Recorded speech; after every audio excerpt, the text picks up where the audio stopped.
dim-lit chandeliers glow. We'll sip our worries away, nice and slow. Your laughter ripples like sweet warm wine. In this jazzy sultry space you're mine.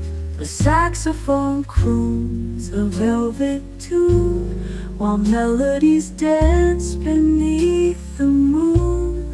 We'll toast to moments both grand and small, in this hazy, lazy, jazz-touched hall. Let's sit together in the mellow night. We'll drink to love till the morning light. Every glass we raise a promise true. Here's to the magic in a drink with you.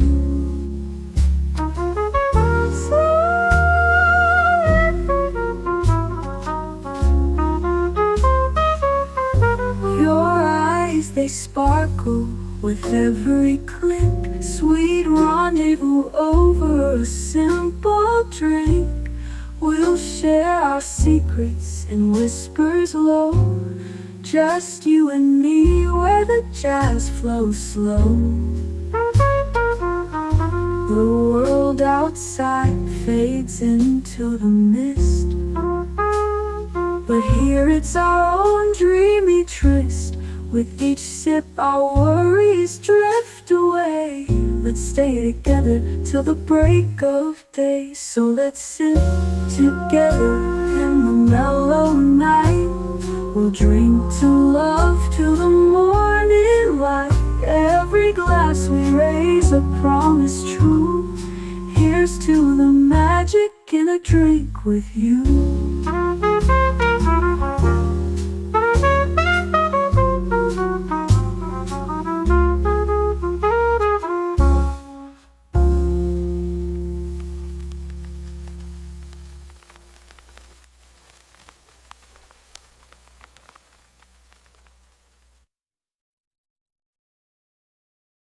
The following live stream has been approved for appropriate audiences. It may contain occasional strong language and may not be suitable for younger or more sensitive viewers. Viewer inebriation is advised, though not mandatory.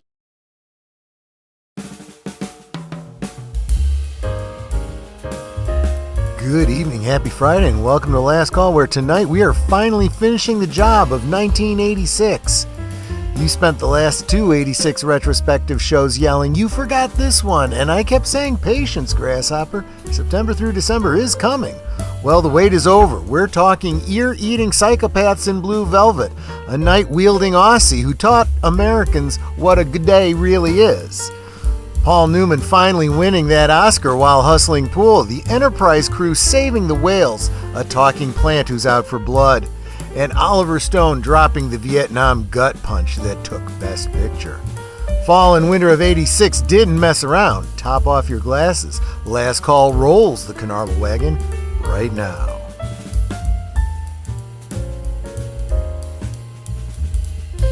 Last Call is streamed before a live audience.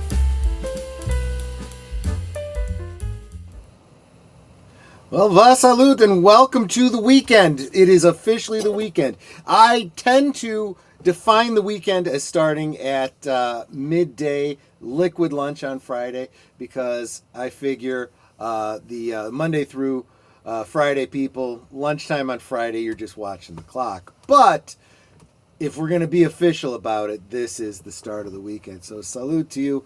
What am I sipping on? What am I sipping on? If you joined me for liquid lunch today, you saw what I'm sipping on. You got the entire history of the so-called green fairy, the absinthe. So I don't have any special accoutrement because it was never important to me. If I was still doing, the Victorian thing, the steampunk thing, maybe I would consider investing.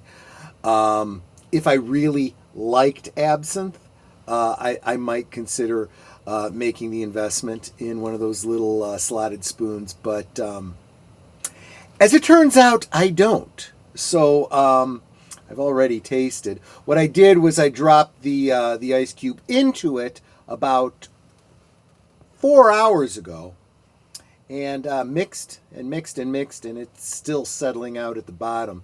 Doesn't want to dissolve. Apparently, the sugar doesn't care to mingle with the absinthe either. So let me give you the honest impression from my taste buds. It has a wonderful smell of licorice, anise.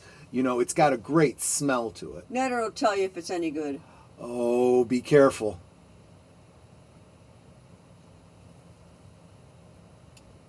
Wait for it.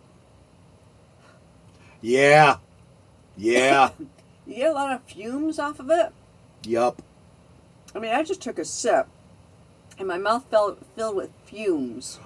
How would you describe it before I influence you with my description? I'm tasting a lot of licorice. Okay, y'all know Good and Plenty? It's like the licorice in Good and Plenty without the sugary crunchy bits. Yeah. It smells really good. If you like licorice, you'll like this. But the thing is, you have to take tiny sips because, like I said, I took a sip and my mouth just filled with fumes. I had to blow them out so that, I wasn't choking So on them. I'm going to do this again. I did it just before the stream. And just to verify that my first impression was, it still holds. So the initial over the tongue is actually really nice. It's that, like she described it as Good and Plenty. I would say like taking a bite out of one of those old-fashioned licorice ropes, And now, again, keep in mind there's a cube of sugar in there, give or take. But then, like, immediately as it's going down, there's that burn, and not the good kind of burn, not like the whiskey burn, but the when I was standing over there by the bar when I took my first sip earlier this evening, and honestly, I think I know why they talk about green fairies, because I swear I thought I saw lightning bugs for a second. You know that feeling, that sensation you get when you get punched in the nose and you see stars? That's what I was seeing. And yes, there was the whole fume coming up from my stomach, the alcohol fumes. Almost made my eyes water. I'm going to get through this drink tonight so that I can tell you if I have any kinds of hallucinations like they say in the myths. Spoiler, it's not really how this alcohol works, but I'll play along. So I can say I've done it. And I got a very tall, thin bottle, which is about already half gone, so it won't last long anyway. It's not a big deal, but give me a suggestion what you think I should drink next week and what you'd like to hear the history of. Let me start by saying hi to the panel so that they can get involved. You already heard from Netter. She gave her opinions on the absinthe. How are you doing, my dear, and what are you sipping on now? I've got this nice licorice like over my tongue that kind of lingers. And people can't hear me because the microphone's Oh, sorry. Yeah, you might not even be hearing me very well because of that. I am drinking Polar brand seltzer water toasted coconut. Toasted coconut. It's actually pretty good. That's a nice smooth and flavor. I survived the week. Oh, God. What's really funny... She's the one who deserves the drink. Yeah. What's really funny is they did this e-commerce rollout that went live today that we weren't ready for. I knew we weren't ready for it. The people that actually are going to have to use it told them we're not ready for this, but we had no choice. And sure enough, they went live at midnight, and they're having all sorts of problems. And I'm like, not my circus, not my monkeys, way above my pay grade. Luckily, I'm working on something that I don't have to deal with any of that. Good luck to you. Yeah, and although I don't know the specifics of what she does exactly, I certainly understand being involved in these platform migrations and all of the testing and troubleshooting and nobody listening to the people that actually do the work. So, she deserved something nice, and I wasn't able to provide it for her. I promised to make her some homemade ice cream. I was going to do it with the ice cream maker we had. Well, the ice cream maker died about halfway through the churn. So I said, well, I'll just throw it in the freezer, see what happens. It's still pretty darn liquid. It's like a badly mixed milkshake, to be honest. And I don't know what we're gonna do. You're just gonna have to get a new ice cream maker. It's the only option. But anyway, let me say hi to my my cohort in crime, who's going to have to possibly close down the stream if the green fairy takes my mind. But we also have to get this wrapped up as quickly as possible because he's got to work tomorrow. He's got a real job, not like a bum like me. Hello. There you go. What are you sipping on, my friend? I'm sipping on a Coca-Cola. Yeah, you're probably better off. Not that that's really good for you either, but, you know, just to say. Lady Mist is dropping the... I'm sorry, did I cut you off? What were you going to say? No, I'm good. I'm just Okay. clearing my throat. Lady Mist is dropping the blue emojis to encourage Netter and the red ones to encourage me. Thank you so much, Lady Mist. Connie Cleary says, hail, chat. Welcome to the Bird Woman of YouTube. JPRPH1, Canarble Fedora logo and mumbler. I may be mumbling just from this, and it's not even a brown mumbler. Just saying. Look, there are certain things that are potent that I enjoy. This is okay. For those of you that don't imbibe the adult beverages, right? Think of spicy foods, right? Spicy foods that give you a little zip, and you're like, ooh, that's really good. And when you get used to spicy foods, you need a little bit spicier to get that little zip from it, right? But there comes a point, especially if you're not real used to it, where if you put enough of a hot sauce on it or something so spicy, it's just inedible. All you taste is hot, and you don't even enjoy it. That's kind of how this is. To a certain respect. I sometimes like the burn. Sometimes I like the strong. This one's a little bit of a challenge. Yeah, like I said, you have to take tiny, tiny sips. Because I took a bigger sip than a sip, you know. It wasn't just like that tiny one that Troy just took. I took a little bit more than that. I said my mouth just filled with fumes. I had to literally blow them out of my mouth so I didn't choke. And even then, I still coughed a bit. Everybody, remember, we're trying to get Aged Boomer in the next week. We need to get him monetized. And we're still trying to get 121 subscribers for him. So if you're not already subscribed, make sure you subscribe. It's fine if you want to watch this stream on his channel. It's streaming on his channel as well as mine and Netter's. But let's get him to the coveted 500 subscribers. We've been at this too long for him not to be monetized yet. And if you think you're subscribed, just double check, because we know sometimes people think they're subscribed and then they find out they are unsubscribed. So make sure you're subscribed. And if you are a true fan, and willing to go the extra mile, share out his channel on your socials and say, hey guys, please subscribe to this channel. We're trying to get him 121 more subscribers in the next week. We're gonna do it. We're gonna do it one way or the other. I know it. JPRPH1 says she wore blue velvet. Whoa, whoa. I'll tell you what, man. I'll tell you, if we can get through these movies tonight, maybe next week, karaoke. Maybe. Films with Friends raid. Hope everyone is having a wonderful evening. Enjoy the show tonight. Yes, I hope you enjoyed Baron Munchausen. I hope you, that is a wonderful film. Big Al is doing a Terry Gilliam month, and it is just absolutely incredible. We watched Time Bandits last week. Good stuff. Especially for those of us that grew up with these films in constant play on cable when we were kids. Back in 1986, right? You can become a member on my channel for as little as 7 cents a day. I don't know what his memberships are going to be, but let's get him there so we can find out, right? Salute to you, Deleted Scenes. Good to see you, my friend. Geek Flag with Nate knows says like, share, subscribe, comment, become a member, and if you're going to give a super chat of $5 more, why not gift a membership instead to help our family grow? Yes, please do all the clicky things. Absolutely.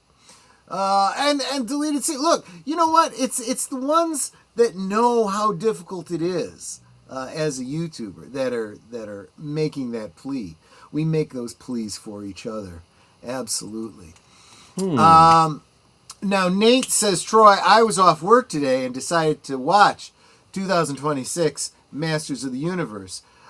Just to remind everybody, anybody who's here that hasn't been listening to Liquid Lunch, I think it was this weekend, or during this week, I said I had actually obtained a copy of the film and then decided not to watch it, erased it, because I decided I didn't really want to watch it, and I realized I had just wasted bandwidth by obtaining it.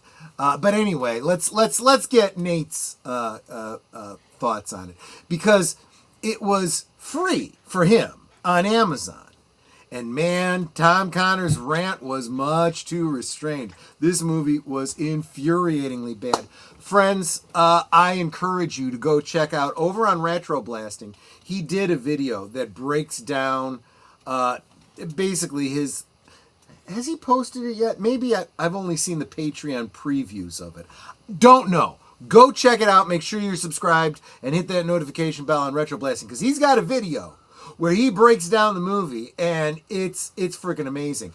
And he especially goes through a final battle scene that takes place in, I don't know if it's Castle Grayskull or where it takes place, but he breaks it down the way a film editor breaks down a scene. And it's FUBAR the way it is. And he literally, well, he can't share it on YouTube, but for the Patreons, he did a video where he re-edited it all to make a whole friggin' lot more sense. And his edit was way, way better for that final battle. So it's not just, when we talk about, wokeness, messaging, not following the canon and so forth, we're also talking about the very basic things. We're talking about the ridiculous lens flares, the poor lighting, the bad editing. The skill is being lost from Hollywood these days. And what made it so bad is that it had great potential there, but it's like they actively did everything they could to make it a bad movie. How anybody could read this script and think it was good. Yeah, exactly. Salutations, YouTube fam, says Enigma Severus. Welcome, my brother from another mother. Which I say to all the men out there, because the women's are sisters from another mister. I'm not in a hurry to see it. Yeah, you shouldn't be. The dialogue in this movie was like somebody wrote the very first draft while smoking meth with 3 days of no sleep, and they put it on film with no rewrites. That sounds about right. I watched the 1987 version of Masters of the Universe just to get the bad taste out of my mouth. That's saying something. Let's see. Saying hi to each other, always good. Troy, how about Italian old-fashioned? You got a recipe for me? Because I don't think I know an Italian old-fashioned. Sounds good. I mean, let's face it, this guy, he works in the industry. He knows his booze. So help me out, brother. Point me in the right direction. Clue Studio, salute to you, my friend. Good to see you. Make sure you're subscribed to his channel. This guy, speaking of a brother from another mother, this guy is good people. They're all good people. Well, yeah, y'all are. That's right. But, I don't say it about him that much because I don't see you that much. You gotta join us more often, my friend. The final battle scene was just a collection of memes. It was terrible. Well, definitely check out Michael's retroblasting video on it. He saves it in the editing, kind of like Marshall Lucas did with Star Wars. Okay, let's get to this, because this is the third installment we're doing on 1986, and 1986 wasn't necessarily the best the best year for movies, but are you sure? It's not bad. It's pretty good. There are some okay, I mean, there are also a whole lot of movies that I've never freaking heard of. It's funny because one of the movies we'll mention tonight, I decided to watch this evening before the stream, because I'm like, one of the things I try to do is... you could give us your impression, because I'm like, never saw it. Let's watch this movie I missed out on. So the movies of 86, part 3, if we have time, we will get to a part 4 as well. But I split them up anyway because these things take up. Night Mother, Sissy Spacek, and Bancroft. Know it? So I'm glad you started with this movie, because this is going to set a trend for a lot of the other films that we're going to get to. I was thinking about this as I was getting the stream ready. 1986, let's see, I would have been, I got to do maths. I would have been, 15 years old. Mm-hmm. Does 15 put me in high school? No. Yes. I wouldn't be in high school until the next year, right? 15's high school, dude. What are you talking about? Is it? Is that freshman year? Okay. No, so I was probably just going... sophomore. Well, at this point... Okay. Well, yeah, maybe. Whatever. It was. Yeah, I just got out of grade school. I'm probably just going into high school. Honestly, I wasn't watching these more mature films. I don't want to say adult, because I would go out of my way to watch adult films. But these more mature films, right? These Oscar bait type, films. I didn't watch a lot of them. Dramas. So, yes. A movie that would have had Sissy Spacek in it, after Carrie anyway, right. Probably was not much on my radar. Coal Miner's Daughter is great, though. Have you seen that one? Oh, that one is great. Yeah, but then, again, my dad being the country music fan that he was, and me liking some of his hillbilly records, I was like, okay, yeah, I'll watch that. That was fine. No, I wasn't too interested in this one. You were 7 in 1986. Okay, dude. You're a little younger than I am. You're a little younger than I am. I would have been 9, I think. That sounds right. 9. Yeah. You were 22 in 86? Damn, you're an old fart, man. Damn. So, did you see this movie? Mm-mm. Netter? That was my whole point. I haven't seen this movie. I definitely have not seen it. Okay. Well, then we'll move on. That does not look like Anne Bancroft. That does not look like Anne Bancroft. Well, this was a couple decades after The Graduate, dude. I mean, she was getting mature. You're not wrong there. You're not wrong there. Okay. Also, it's an awfully dark picture. I didn't even think she was a white girl. Okay, come on. I've not seen this, but I have to ask myself, why haven't I seen this? Michael Dudikoff, Avenging Force, obviously a canon picture. You know who's probably seen this movie? Who? Michael French of Retroblasting. He's probably seen this movie. I've watched the American... Boomer is not a boomer. He has said this many times. He is a figurative boomer in terms of he says things and sounds old, and people go, okay, to the younger boomer. kids, I am a boomer. Yeah. That's my point. Okay, okay, even though boomer, I'm technically young Gen X. Anyway, Michael Dudikoff, Avenging Force. He was in... Wait a minute. Update on this. I'm I don't know, a quarter of the way through this drink, and it's starting to have a numbing effect on my throat, like when you squirt chloroseptic. That's what it's starting to do to me. Drink her down.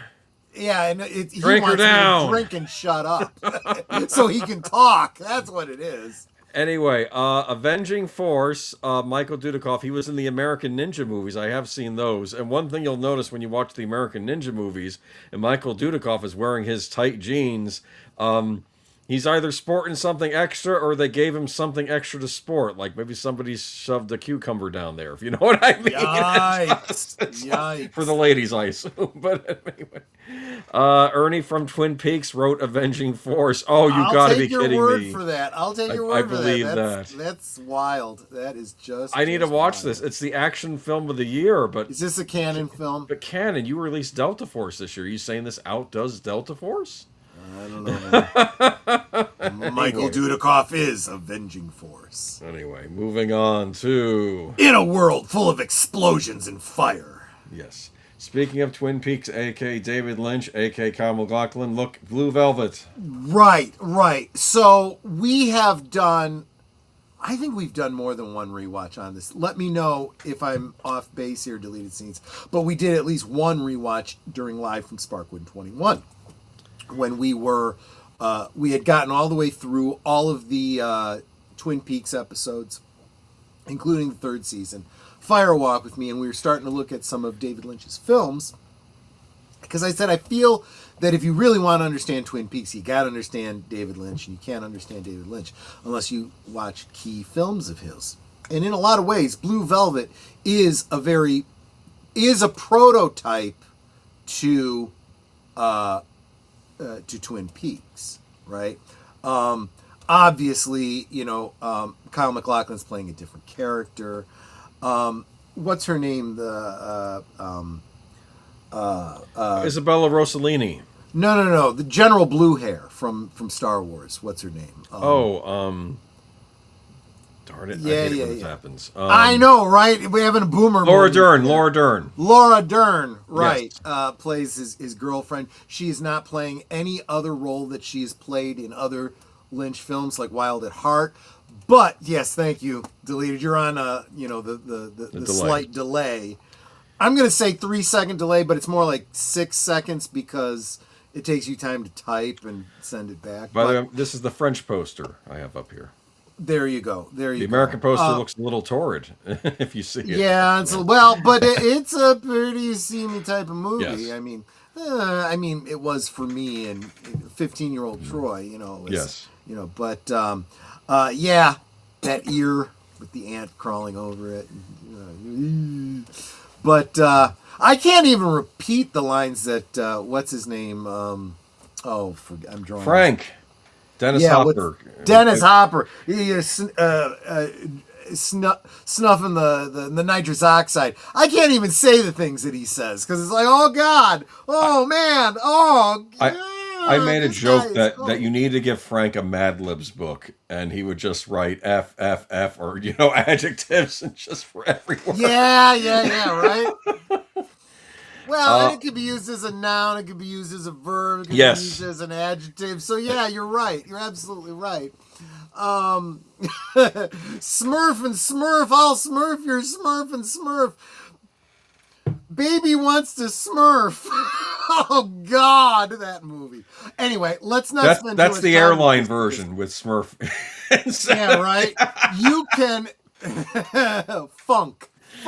Funk, yes. Funky Pete.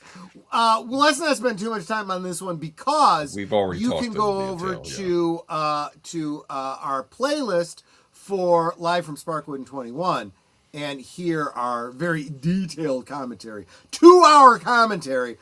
Maybe it was longer than that for this movie.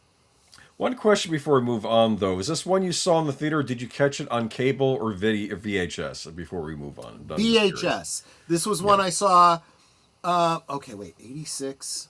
Yeah. Video store, maybe? I wouldn't start working at the video store till about a year. No.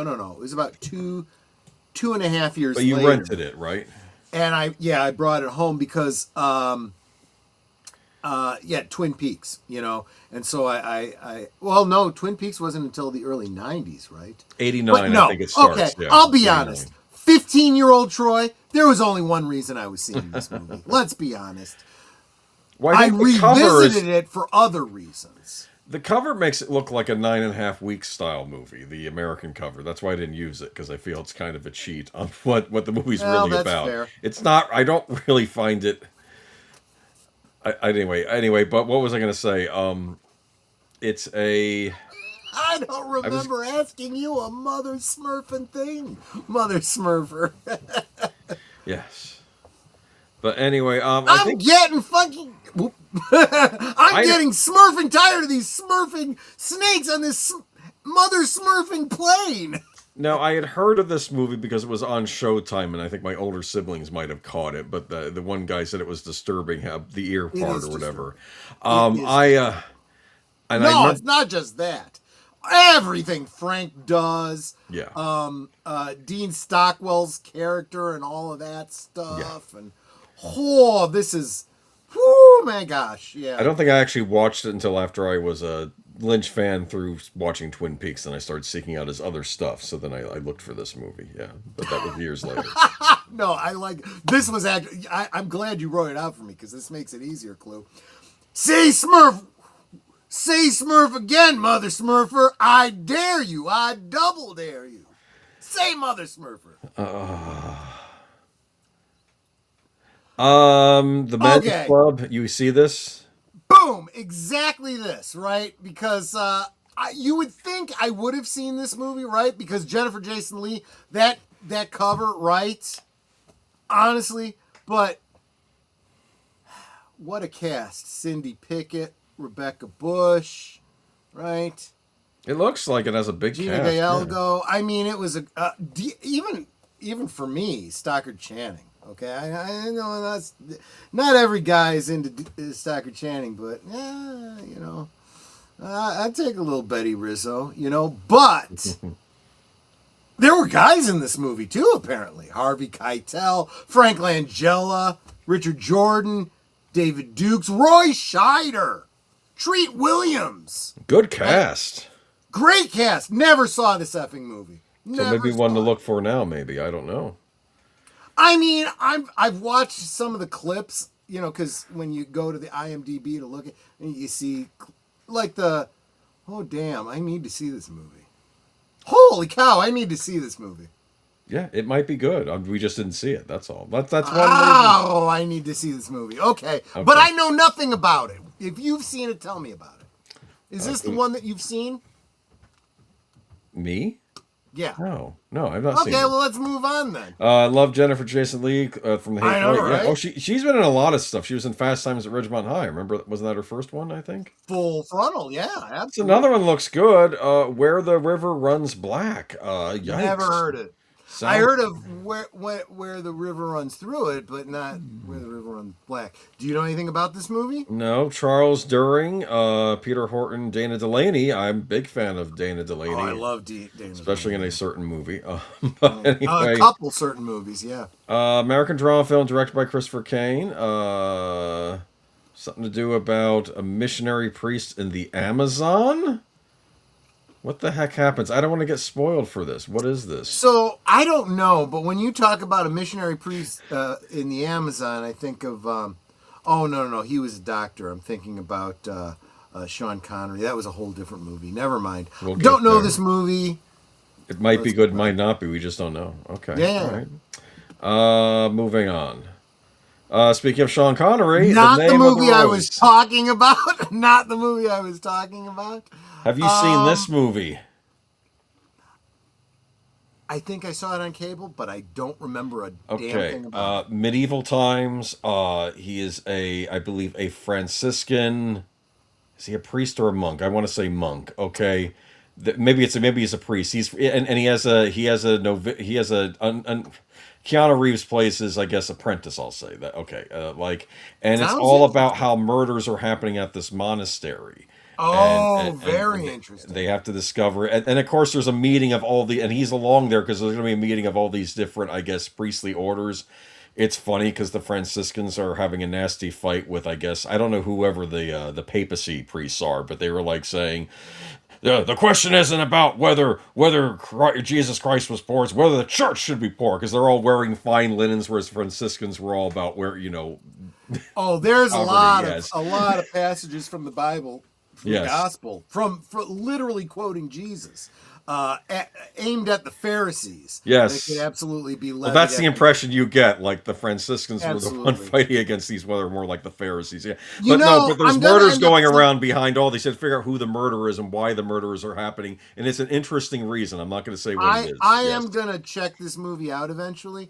But I'm going to look at it through the historian's eye. Geek Flag says, Troy, how about next Monday we watch The Man's Club? I'm going to put that on the list for the future. Maybe a voting, yeah. it may be in 3 weeks. Some movies from this list might end up on, a poll for the members. But I'm guessing that next week we will be watching my favorite Sam Neill movie, because I don't think it's going to win the current poll. We'll talk more about that at the break. Do you think Connery just kept the same look he had for Highlander, and he just put on a monk's robe for this? Probably. I like Sean Connery, I really do, but he's a lot like Jack Nicholson. These are not actors. They play themselves. They're movie stars. Same thing over and over again. Yeah. There's a difference between an actor and a movie star. Like, I love Nicholas Meyer, but he said on the commentary track for Star Trek 2, he's like, Ricardo Montalban's a great actor. William Shatner is a great movie star. And fair enough. Yeah, I would argue, though, fair. he's wrong on one end. Shatner is actually a really great comedic actor. That's where his that is true. Sweet That spot is very fell. true. And I didn't realize this till later when he started doing He's more actually a comedies. good horror actor, too. He didn't do a lot of horror films. But I've always said comedy and horror share beats that if you understand that as an actor, you're going to be very successful. I'm also going to say this about Ricardo Montalban. If you haven't seen more films with him in it, do yourself a favor and just go to his IMDb and just start watching some of his movies. Because that man was very talented. With his rich Corinthian With his leather. fine Corinthian leather. But it's not just that. If you only know him from Star Trek and Fantasy Island, you guys know the whole dust up about But Baby It's Cold Outside.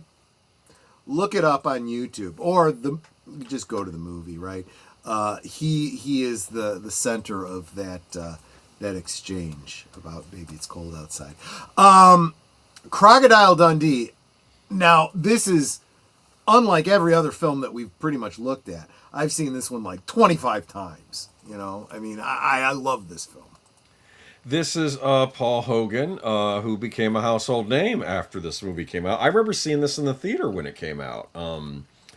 And I want to say this is one of the top grossers of the year. Did you know that? Big hit. Was it number 2? Number 2 movie of the year. Oh, that does $174,803,506. Look at that. Domestic gross. There you go. Big hit. The scene I remember from watching in the theater is the scene where he goes up to the guy who's following him, and he goes up to him while he's on the urinal, right? And he puts his knife, you know where? Yes. And the guy's, oh, I won't do anything, I promise, blah, blah. And he says, okay, and he leaves him alone. And then the guy, after Paul Hogan leaves, Crocodile Dundee leaves, says, you okay down there, buddy? I remember that. Yes, exactly. I know that this movie recently got a newer cut of it where they cut out certain scenes, which I think was nonsensical. That is my well, yes, and it was because this was a fish out of water movie, right? Yes. He spent all of his time in Australia, specifically in the outback. To an Australian, he would be analogous to an American country bumpkin, right? Yes, exactly. He just doesn't get, big city life. He doesn't get, modern whatever. And one thing he certainly doesn't get is he doesn't get modern concepts of sexual identity. Yes. So to speak. He runs into someone who I guess maybe we would call them now by the title of trans woman, perhaps, or is it transvestite? Transvestite? Okay. Yeah, we need to be very specific about this because there's two different things. Yes. Yes. There is somebody that is transitioning, basically, cutting off parts and adding on parts. Right. Right. Women are having an addictomy, and guys are lopping things off. But no, that's not what this was. This was a guy, probably homosexual, right, who chose to present in female dress. Right. They used to call that transvestite. Now they want to trans the gay away. You're not allowed to be gay. You're not allowed to express yourself however you want. You want to be a woman. So you need to go and get this surgery, and you need to, castrate yourself, and you need to take certain pills and stuff like that for the rest of your life because pharmaceuticals and so on and so forth. I digress. The point is, he thinks that the gentleman is he's a hitting woman. on a Yes. girl. Yes. It's a Lola situation, right? And But- it's like, oh, wait a minute, woo! So But the thing joke is, I don't think he was mean to her. Or no, the not at gentleman. all. Yes. I mean, it's like, I misunderstood. I'm Yes. sorry. And later on, No, he was so surprised. He goes, "She's a bloke." yeah, she's got it, and later on, he grabs somebody else's, just to check. I just had to check, But anyway, now they did a newer exactly, cut. Clue. Yes. Transvestite is crossdresser, which is it not still okay for men of whatever persuasion to be crossdressers if they so choose? Or are they so oppressed now they've got to fall into whatever the current vernacular is, right? I don't know. But anyway, big hit. I would say it was a romantic comedy with the big city businesswoman falling in love with the Dude, you know why I saw this movie so many times, right? Why? It was Linda Kozlowski. Yeah, she's nice looking. Oh, blonde. Well, she wasn't a natural blonde, but when this movie was done, she was a blonde, and I was, wow, hello. I kind of understood, Paul Hogan saying, hey, I want to stay with you for a while. I believe she was a what do you call it? A hottie? No, a reporter. I was going to say she was doing a story on him for like the New York Times yeah. Cosmopolitan or something. But yeah, right. And they even played with the whole, modern day feminism type of thing. But she kind of fell for the rugged masculine type, right? Real quick, I'm sorry, I kind of got distracted. No, it's okay. Yeah. I saw you here and I wanted to say hi to you, but Scott Brooks dropping in to wish you a good stream and drop a like. My dad passed away yesterday. I'm so sorry to hear that. I'm hearing a lot of people having issues with their dad. Sorry. Mark Melnikoff was sharing about his dad this afternoon, and he called to let me know more about what was going on there. Lynn Green too. I mean, I'm so sorry. Yeah. Let me say one thing to encourage you guys. Be thankful for whatever time you had with your dad and whatever relationship you had with your dad. When I found out that my dad passed away, my mother called me, and the only reason she knew was because her Social Security alerted her that she was eligible for greater benefits because her ex-husband had passed away. So she called me and said, look, I feel obligated to let you know your dad passed away. My reaction was, oh, okay. In other news, Right. So guys, be thankful for the time you've had with your dad, and love up on him as much as you can while he's in your life. Just saying. So I guess what I'm basically getting at, Scott, is you have my absolute empathy on that. My dad passed away yesterday, and I'm not really sure what tomorrow holds. None of us do. And that is something to keep in mind, folks. When I tell you guys to take care of yourselves and stay healthy, it's because you're the only one who has control over that. And if you care about the people around you, you will take care of yourselves for exactly this reason. Having graduated high school in 1986, I will be back for the replay. Thank you, Tim. I hope when you get back, I've said something to potentially encourage you. I appreciate it. And he says, I'm very thankful, Troy. Oh, so you're still here. Yeah. I just want to make sure you didn't miss it. Fair enough. No, that's I appreciate that. Geek Flag with Nate knows says the original Crocodile Dundee 1986 had a budget of approximately 8.8 million, under 10 million USD. That's Australian. It turned out to be an incredible financial success, going on to gross over 328 million. Did we rewatch this film with Big Al? I feel like we did. I can't really remember. If we did, it was a really, really long time ago. It might have even been back in the Sir Professor days. That was a while back. Yeah, it might be. Over 5 years, that would have been. Are you a fan of this movie, Netter? I liked it. Yeah. There were some certain points in there where it was like, okay, this is interesting. What's going to happen here? Like when he and reporter chick were out. I don't even remember the character's name. It's Linda Kozlowski. Yeah. Whatever. They're out in the middle of nowhere, and he gives her this like bark or something to eat, and she's trying to eat it, and she's like, "You can eat this stuff?" He goes, "Well, you can, but it tastes like crap." And then he pulls out like a can of beans and starts eating that, and she just kind of looks at him like, messing with her, dirty, And then there's another scene where they're sitting there and a bunch of Aborigines come towards them, and she thinks that they're there to hurt them or something, until he just starts talking to them and gesturing and all this. Right? Didn't he speak their language or something like that? Yeah. And she was just like, "Oh, okay, that was interesting." So, and it turned out that they all spoke English. They actually invited him to a party. Yeah.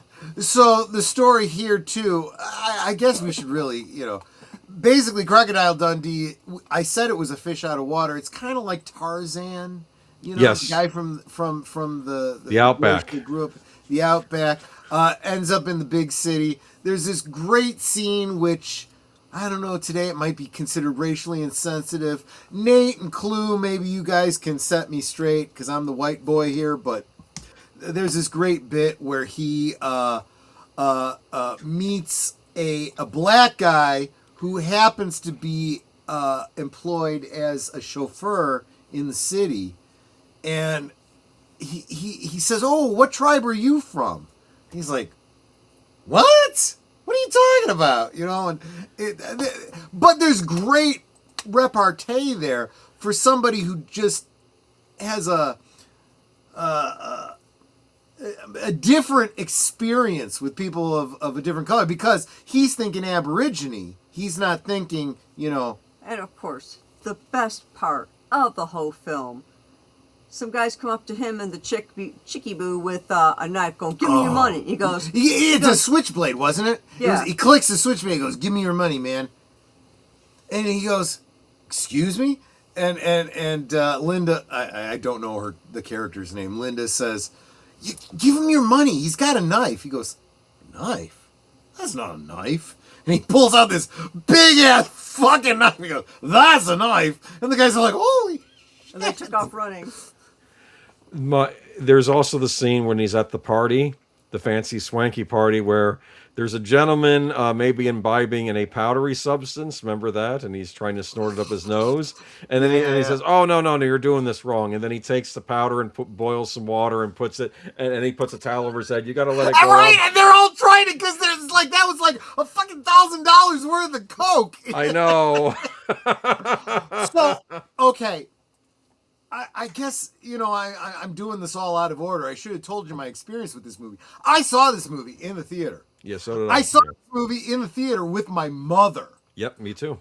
We both laughed so hard at this movie, maybe at different parts, but she laughed so hard at the cocaine scene. She's like, "Oh my God, that's like $1,000 worth of cocaine. You better believe they're doing whatever they can to get whatever they can out of it, for crying out loud."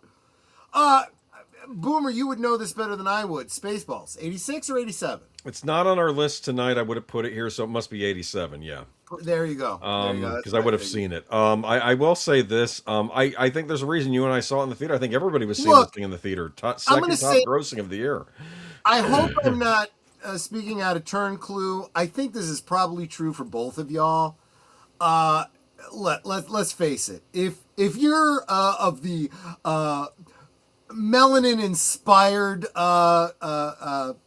people and you're watching my channel, you're like me. You don't have a whole lot of racial hang-ups and issues, and we're good with each other, so I wouldn't expect you to be offended by much. Just saying. But I think this is the kind of movie that would probably get one of those little warnings from Netflix or whomever. Well, I'm telling you, they re-edited the whole thing, and it's like a new cut, which they took out. I fucking hate censorship. Yeah, But that's a whole other topic. that's what I said. This is why we say own physical media. So you're saying because we're both black? No, I am not. Well, if I was saying that, I would admit to it, but that is not the case. I am asking your opinion because you both happen to be black. I was asking for your separate opinions, not assuming that they were the same.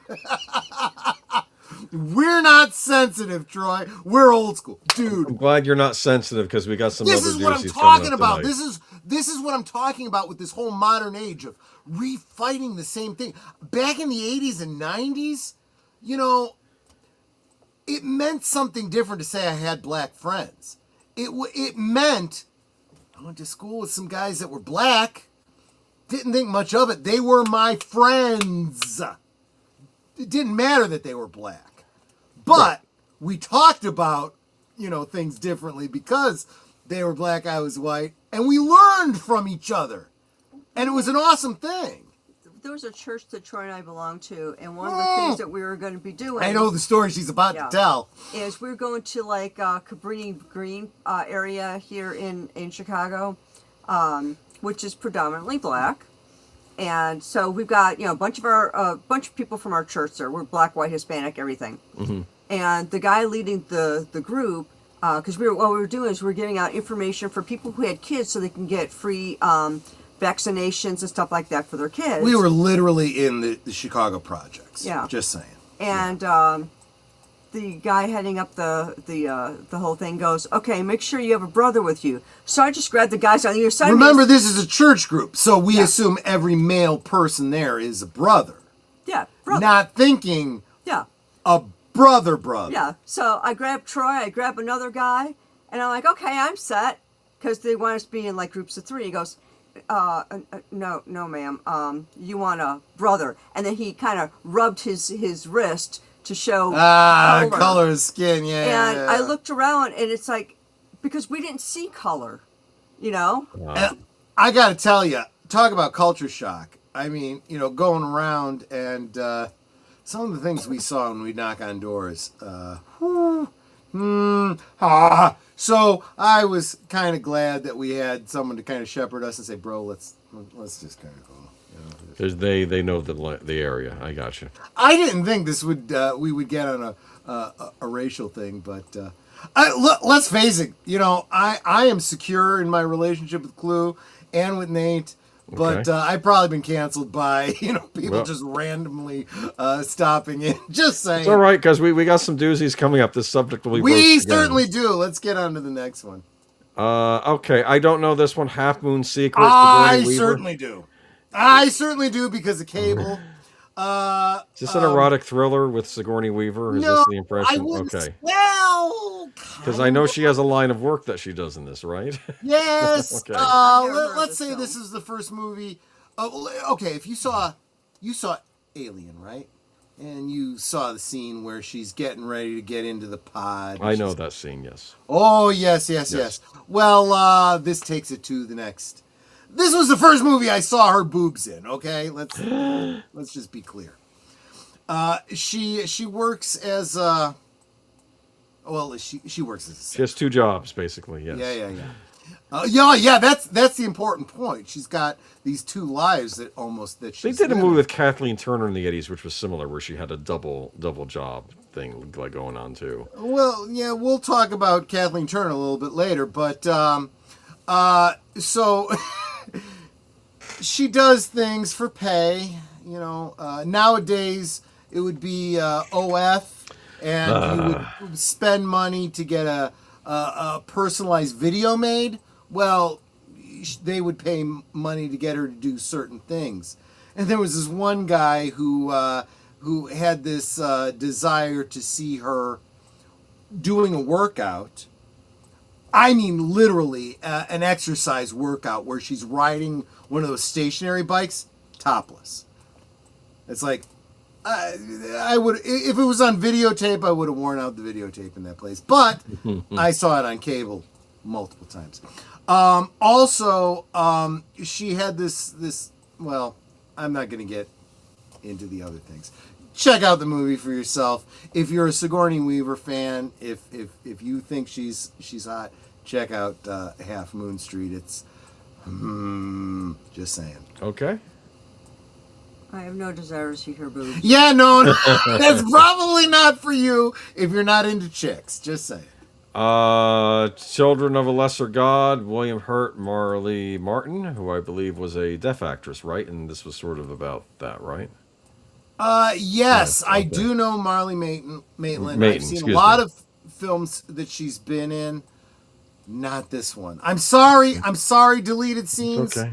I know this is probably a big one on your list because I know this was an Oscar contender, but never saw this one. William Hurt too.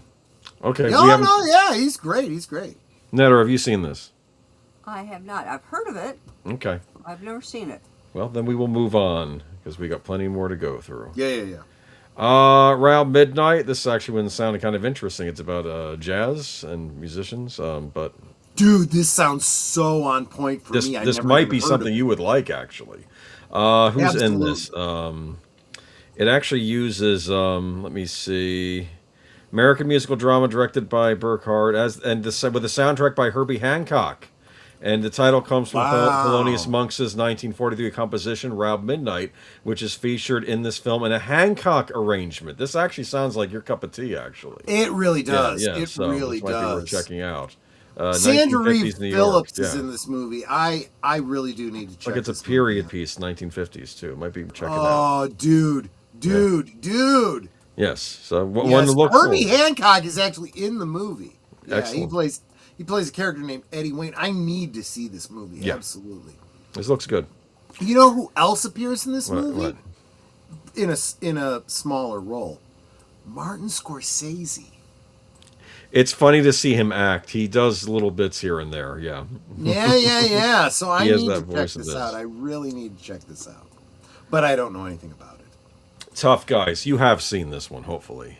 I I have Oh, seen it. I have seen it and I remember nothing about it. Okay. I think this is one of the ones I went to see on a Wednesday night with my grandparents because my grandfather wanted to see it. I did not appreciate Burt Lancaster and Kirk Douglas the way I do now. Back So then, I of need course, to revisit this. these are, of course, two golden age Hollywood actors. Yes. The whole plot of this movie is these two were like these expert, like See the hat they're robbers.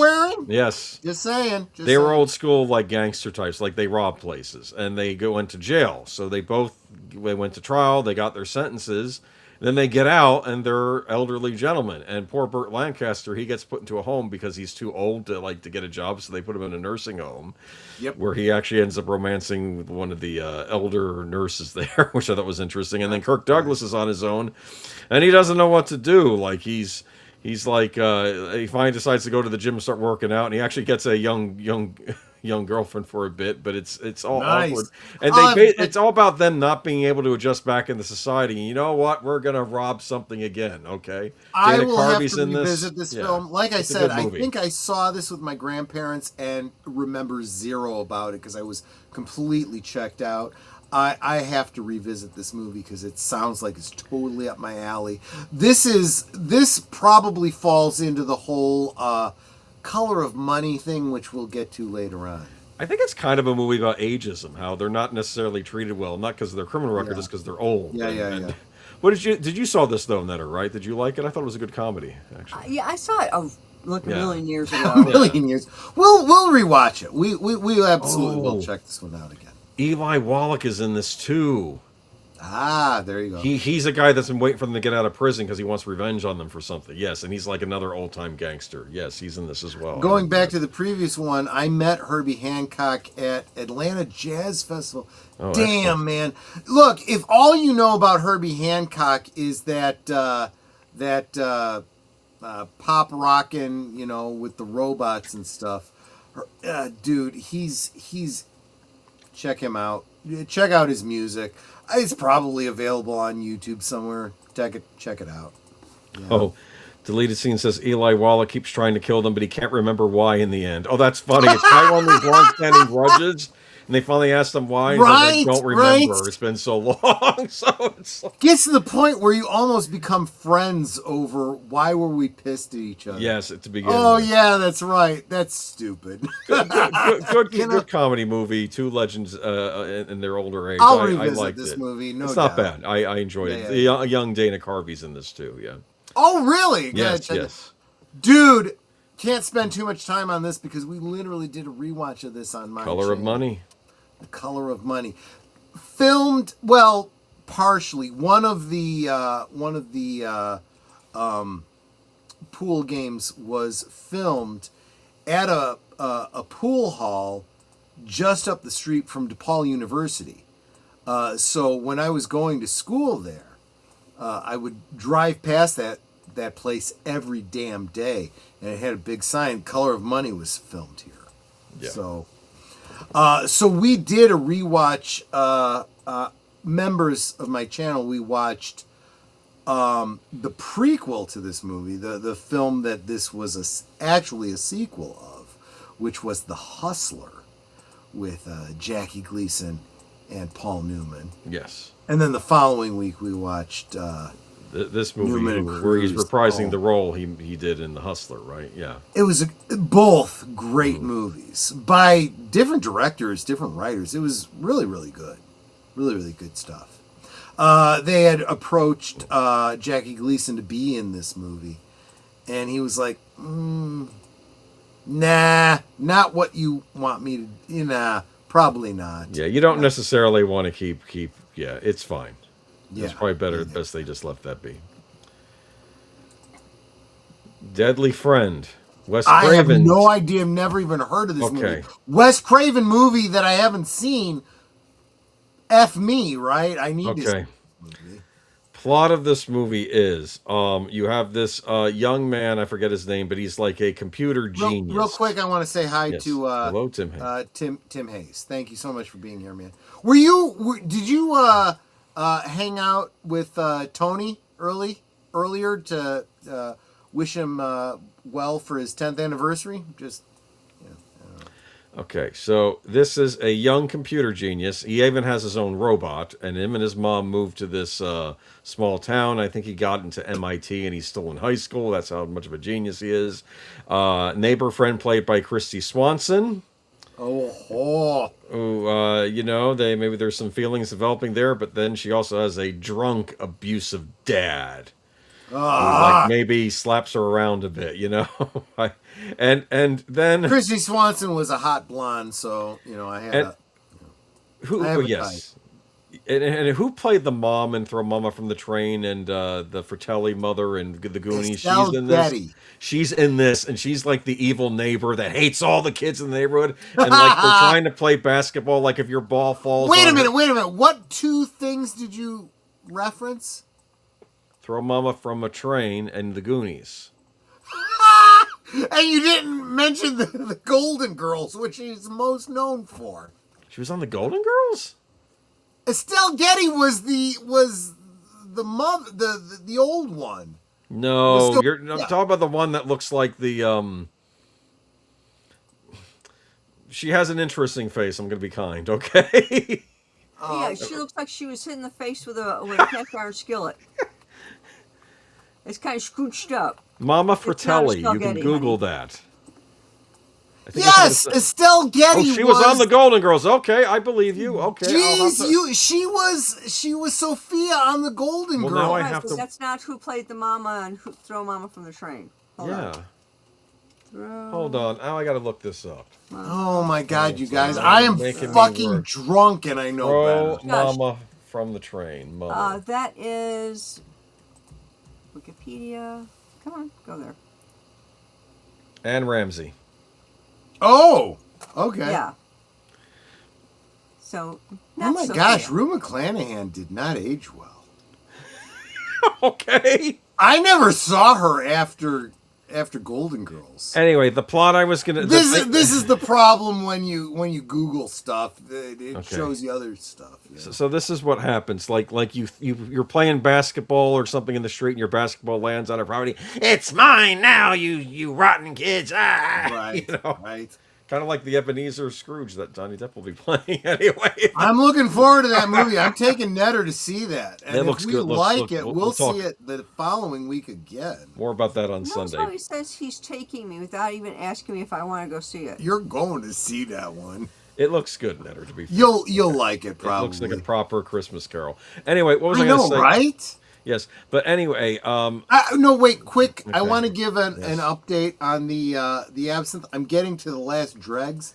okay, yes, And What I do you did think? mention that the sugar did not. It kind of settles to the bottom, so it kind of gets sweeter as you go. So it was easier to drink as I went. And now I'm freaking ripped, guys. Do you need a booze sponge? I've got Okay. an A&W here to That's fuck not a as a booze sponge. chaser. That's more liquid. Well, I'll Okay. be okay. So anyway, plot is evil neighbor lady destroys the guy's creepy robot and blows it up, but then he holds on to the robot computer chip that he created, and then Christy Swanson gets knocked down the stairs by her drunk dad, and I guess has a brain hemorrhage in the hospital, and they have to, she died, and he has the So they idea, what if I can use my computer chip to bring her back? And he steals the corpse from the hospital, and she's not quite herself when he brings her back. She's kind of like a cute version of the Frankenstein monster. Then she goes around and she remembers the people that were mean, like the evil neighbor lady. And there's a scene where she takes the basketball and throws it at her face, and then the lady's head explodes. And it's just it's a bizarre Wes Craven movie. It was actually based on a YA novel, which I have a suspicion the YA novel probably made more sense than the movie. Don't think no one's seen Deadly Friend. This was a regular on Monster Vision with Joe Bob Briggs. Okay. Going back to Estelle Getty, she played B. Arthur's mom despite being younger than B. Arthur. That's actually true. She was actually the youngest person on the cast of Golden Girls, even though she played the oldest. Yes. All right. Moving on from Deadly Friend, it's Christy Swanson. Okay, there we go. I'll check it out. Not Jumpin' see- Jack Flash. Any I good? know Netter saw this. She loved this movie. I've not. Look, back when before Whoopi Goldberg went effing insane. She was funny. She was good in She was comedy. absolutely funny. Huh? I said it was a great film. Yeah, Netter said it was a great film. I know she's a big fan of this movie. Yeah. So And who is the male lead in this? I He gotta was look the it up bloke. now. He was the British bloke that was in War Games. Jonathan Pryce. Thank you. I cannot see a movie with Whoopi Goldberg and Jonathan Pryce. Now that actually sounds interesting. Jim Belushi is in this movie. Yes, he is. Okay, This Phil was Hartman, a John very, very Lovitz, early- Yeah, a lot of Saturday Night Tracy Live Ullman. Oh, A Tracy. lot of Ullman. people in this movie. Annie Potts. Okay, maybe this is a cool. Guess movie. what? This was a very funny movie. Those are all comedians, you know. So this is probably a good film. I'm just curious what it's Jumpin' about. Jack Flash, it's a guess. I know that. You I know better the know line. that song because that obviously plays a big role in this. She's not a hacker, but she works for a company, and she's getting like. Hold up. No, Netter knows the movie better than I do. So, Whoopi Goldberg's character works for... You guys need to see it from my point of view. She just ran upstairs to I don't know what, and she came running back to tell you guys about this movie. Because Troy's telling it wrong. I am, So, yes. shush. So, Whoopi Goldberg's character works for a bank. They do, a lot of bank transfers and that sort of thing. And it's a lot of data entry crap. So she's working overtime one night, and she gets their computers are super old. So sometimes they would get these cable channels and stuff. It's the one lady, they just call her Helga. She's working out. She's this big German woman, and she's lifting weights and stuff. And then sometimes they'd get other programs. So she's working late, and suddenly, because she would, her and her coworkers watched this stuff, they got in trouble from the boss. Like, this is only for bank, for the bank only. You shouldn't be watching any of this other stuff. It's like, we can't help it if it comes on, So anyway, she's working late, and a message comes through on her computer screen, saying something like hello or whatever. And so she types back because she figures it's a test. She goes, this is for such and such bank, only, please exit or whatever. And it's like, I need help. And he starts having a conversation with her. And she's looking around, sure that she is going to be caught by her boss and get yelled at because this is a trap. Comes to find out that the guy is a spy. And he's trapped in another country, and he has no way to get out. His contact has gotten killed. He needs an exit point, and he needs her help to get that exit. So they go through this whole thing of her trying to get all the stuff for him, to get him out of this other country and back to England, he's English, so back to America, wherever it is, out of this other country where he is in grave danger. It ends up being really hilarious. There is one point where she puts on this sequin dress and a long wig, and she's like acting like Tina Turner coming into this thing, because she's going into a big party. She doesn't have Tina Turner's legs. Let me just tell you. She's going into an exclusive party where you have to have an invitation to get in. And she just waltzes in there with this dress on because she's got to talk to somebody that's there. And when they ask her for an invitation, she just presses this little button on her tape recorder, starts singing like Tina Turner songs and all this, and dancing around, and then just kind of dances her way through the door, and no one stops her. And then she just kind of like, okay, I'm in, and she takes off to try to find the person she needs to talk to. The only line I remember from this movie is, "I'm a little black woman in a big silver box." Yeah. But yeah, it's interesting. She, it's an old movie, so I'm not really spoiling anything. You guys really need to check this film out. She does end up helping him. Hysterical. It's hysterical, though, all the things she's got to go through to try and help him. This is the same British bloke that was in War Games. Yes. He's been in a lot of movies, Jonathan. You don't know this until the very end of the movie. And then she's kind of falling for him, and then she meets him, and he's like, meh looking. A little bit disappointed. Is she expecting James Bond or something? Is that she's expecting something like that. He's got a really great voice. Kind of like how Boomer's got a really great voice. Yes. He's got an even better voice since he got the new mic. The mic, yes, thank you. Yeah. So it's like she ends up going to his apartment at one point to get some information there, and she listens to his messages on his, that's back when we had those answering machines. Yeah, I would record it on a tape. And she hears his voice, and she's like, oh, so that's what you sound like. So now every time she's typing to the guy on her computer, she hears the voice. Yeah. And it's actually a really cool interaction. I think you guys will like the film. Guys, check out Jumpin' Jack Flash. Yeah, whatever you feel about Whoopi Goldberg, since she got involved with The View, screw that bull crap. Just check out this movie. One of the parts that I think is just hilarious is Jack is telling her that she's got to figure out like a code or something before he can really continue talking with her. Jumpin' Jack Flash, right? It's a Rolling Stones song. Yeah. So she goes out and she gets the lyric sheet, and lesbian eggheads and all this she's kind trying of to type in different lyrics to that might be code, and she finally figures it out. If she's gone like through all the lyrics, and she figures out what it is. It's one entry on the back of the lyric sheet. The fact that the song is in the key of B flat. Oh, was it B flat? That was G. No, it was B flat. Yeah. And she types in B I'm flat. sorry, I actually know music. Yes. So she types in B flat, and then that opens this up so she could talk to him on a secure channel. Yeah. It's funny that there's this computer thing that ties together Jumpin' Jack Flash with War Games.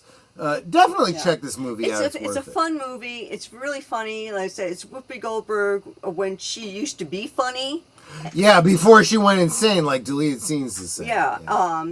And the guy that played the dad on what was that Christian show with who had a bunch of kids? And, Seventh Heaven. yeah, Seventh Heaven. He's the dad in Oh Seventh God, Heaven. him. He's in Well. there. Well, he got canceled for a good reason. Yeah. But he's also a spy. Ah.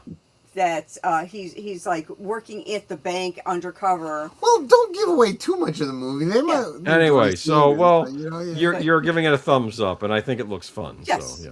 And Yes, I- it is actually a good movie. Yeah, these early Whoopi Goldberg movies were actually pretty good. Yeah, absolutely. Peggy Sue Got Married. Here's another one that I went to see at the theater with my mother. This is a story about a woman. Played by Kathleen Turner, Peggy Sue. I'll Mary Two. I'll get to her in Mary just a second. Two. You remember? No, I don't. Nick Cage. Oh, screw it. I don't care.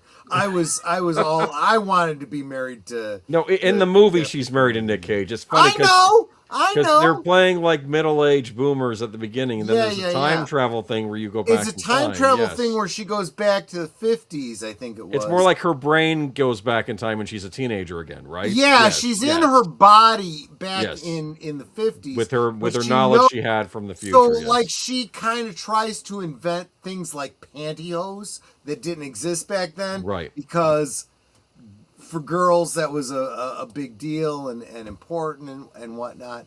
And she says to her father, "You bought an Edsel?" And she starts laughing. God, look, this was the same year that Kathleen Turner appeared in Playboy, May 1986. Just saying. Now, she didn't have like a full, pictorial or anything like that. She's got one picture. That's definitely worth checking out. Do you know what film critic you could tell he had a big crush on Kathleen Turner? It was I don't blame him. Gene Siskel. Gene Siskel liked her a lot. Yes, Gene Siskel. Siskel He Niebuhr. was, yes. All right. So, May 1986 issue of Playboy. Check it out. My dad had that issue. That's one of the things I appreciate about my dad. Not many things I appreciate my dad, but There we go. Did you see this movie, Netter? she just stepped away. So she Okay. made Well, we'll move on then. Okay, great. said Thank yes. you. She heard. Oh, fuck. She heard everything I just said. Rat Boy. Rat Boy, you a fan? It's so I have hard to no be idea different. what this is. I have never heard of this before. So hard to be different. Yeah, especially when you're the Rat Boy. We should just put the Rat Boy out of his own misery. Maybe have a Actually, public Clue stoning. Studio huh? makes a great point. He says Kathleen is Jessica Rabbit. She's not bad. She's just drawn that. Yeah, when they did the making of Roger Rabbit special on TV, they interviewed her and how they wanted her. She was describing how they wanted her. Robert Zemeckis was telling her how they wanted her voice to sound, and yeah, all that. You don't know Rat Boy? We're moving He on. had a very sexy husky voice. Yeah, So, speaking of movies that I'm talking about Crocodile a Dundee. soul, man. So we were just talking about racially sensitive wow. topics earlier on. Food sponge. Oh, Netter made me a sandwich, and I didn't even ask her to. Okay, plot of this movie is, I believe, a young, we'll just call him a white guy. Can't get into college. Can't get into college. Played by what's this actor's name? He's one of those guys. C. Thomas Howell. C. Thomas Howell. Right. And He can't get into college because he doesn't have the money. His family makes just enough money to not qualify for financial aid. His family is actually rich, and his dad says, "I want to build your character. I want you to go to college on your own. You figure it out." And so he's like, F, man. So he finds out that there is a special scholarship for Well, they African didn't call them American, people of black, color back then, but African American, black, yes, students to, and affirmative so action, I he assume, and goes then and he yes, takes an experimental Wait a drug. minute. Before that, he starts looking for all these different grants and Excuse me. things and scholarships and anything he can so he can actually go to college on his own. Can't find anything except for this one thing, like Troy was saying, for African Americans to be able to go on a grant. So he continue. takes a drug. Yeah, my mouth is full. Okay. Takes a So drug that, what does it experimental drug do? that Give gives him him more a really dark melanin? tan. Exactly. Okay, so he basically, by taking this drug, he turns himself. I guess it changes his skin complexion, so he looks like a black student, right? Okay, yes. So then he ends up meeting Ray Don Chan. Ray Don Chong, who, oh my gosh, There's a also love very interest. beautiful, Yes, very very beautiful. she's great in who is- Commando. help me out. I don't know Oliver Linney. She's at least part black. I Right. mean, Sure. Her character would have qualified for this grant or scholarship or whatever it is, but he got it, and he finds out later when he meets her, and he feels really really bad about this because it's like he took this scholarship and he's not even really black, and Yeah. it's this movie honestly is one of those movies that could not be made today, but it's a great one for the whole race relations. Do you kind think of its thing. heart was in the right place? That's what I'm saying. Fuck that people of color bullshit. No, I know, Yeah. no, Nate, just you what- know why I say that. Yes. I don't like saying that. I would rather just say, it don't matter if you're black or white. I mean, this is the terminology we all grew up with. But, we live in an age where YouTube's going to friggin' shut me down if I say something wrong. Anyway, so controversial movie, but you say still worth checking Well, out, right? you say that, Nate, but the the real fact is that there are albino people out there who basically are translucent. So I mean, it is a condition you can have. Slasher Fred, good to see you, my friend. Haven't seen you in a minute. Soul Man was the cover song. The Blues Brothers is saying that's absolutely true. I'm talking about a Soul Man, which is, of course, a cover of the Sam and Dave song, again remade by Sam and Dan. Dave. Sam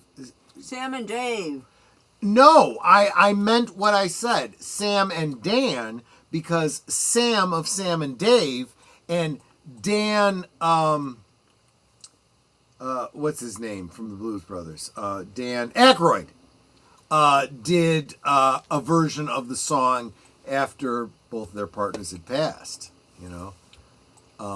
Anyway, go check out all of those versions of that great song. Absolutely worth checking out. Dan Aykroyd and John Belushi on the Blues Brothers soundtrack, and of course the original Sam and Dave version of the song. But definitely worth checking out. Yes, absolutely. I'm always cool with Negro. Yeah, well, that one will definitely get me canceled if I use that term. But you're right. My mom grew up with that term. And again, this was a term used by people that wanted to be respectful.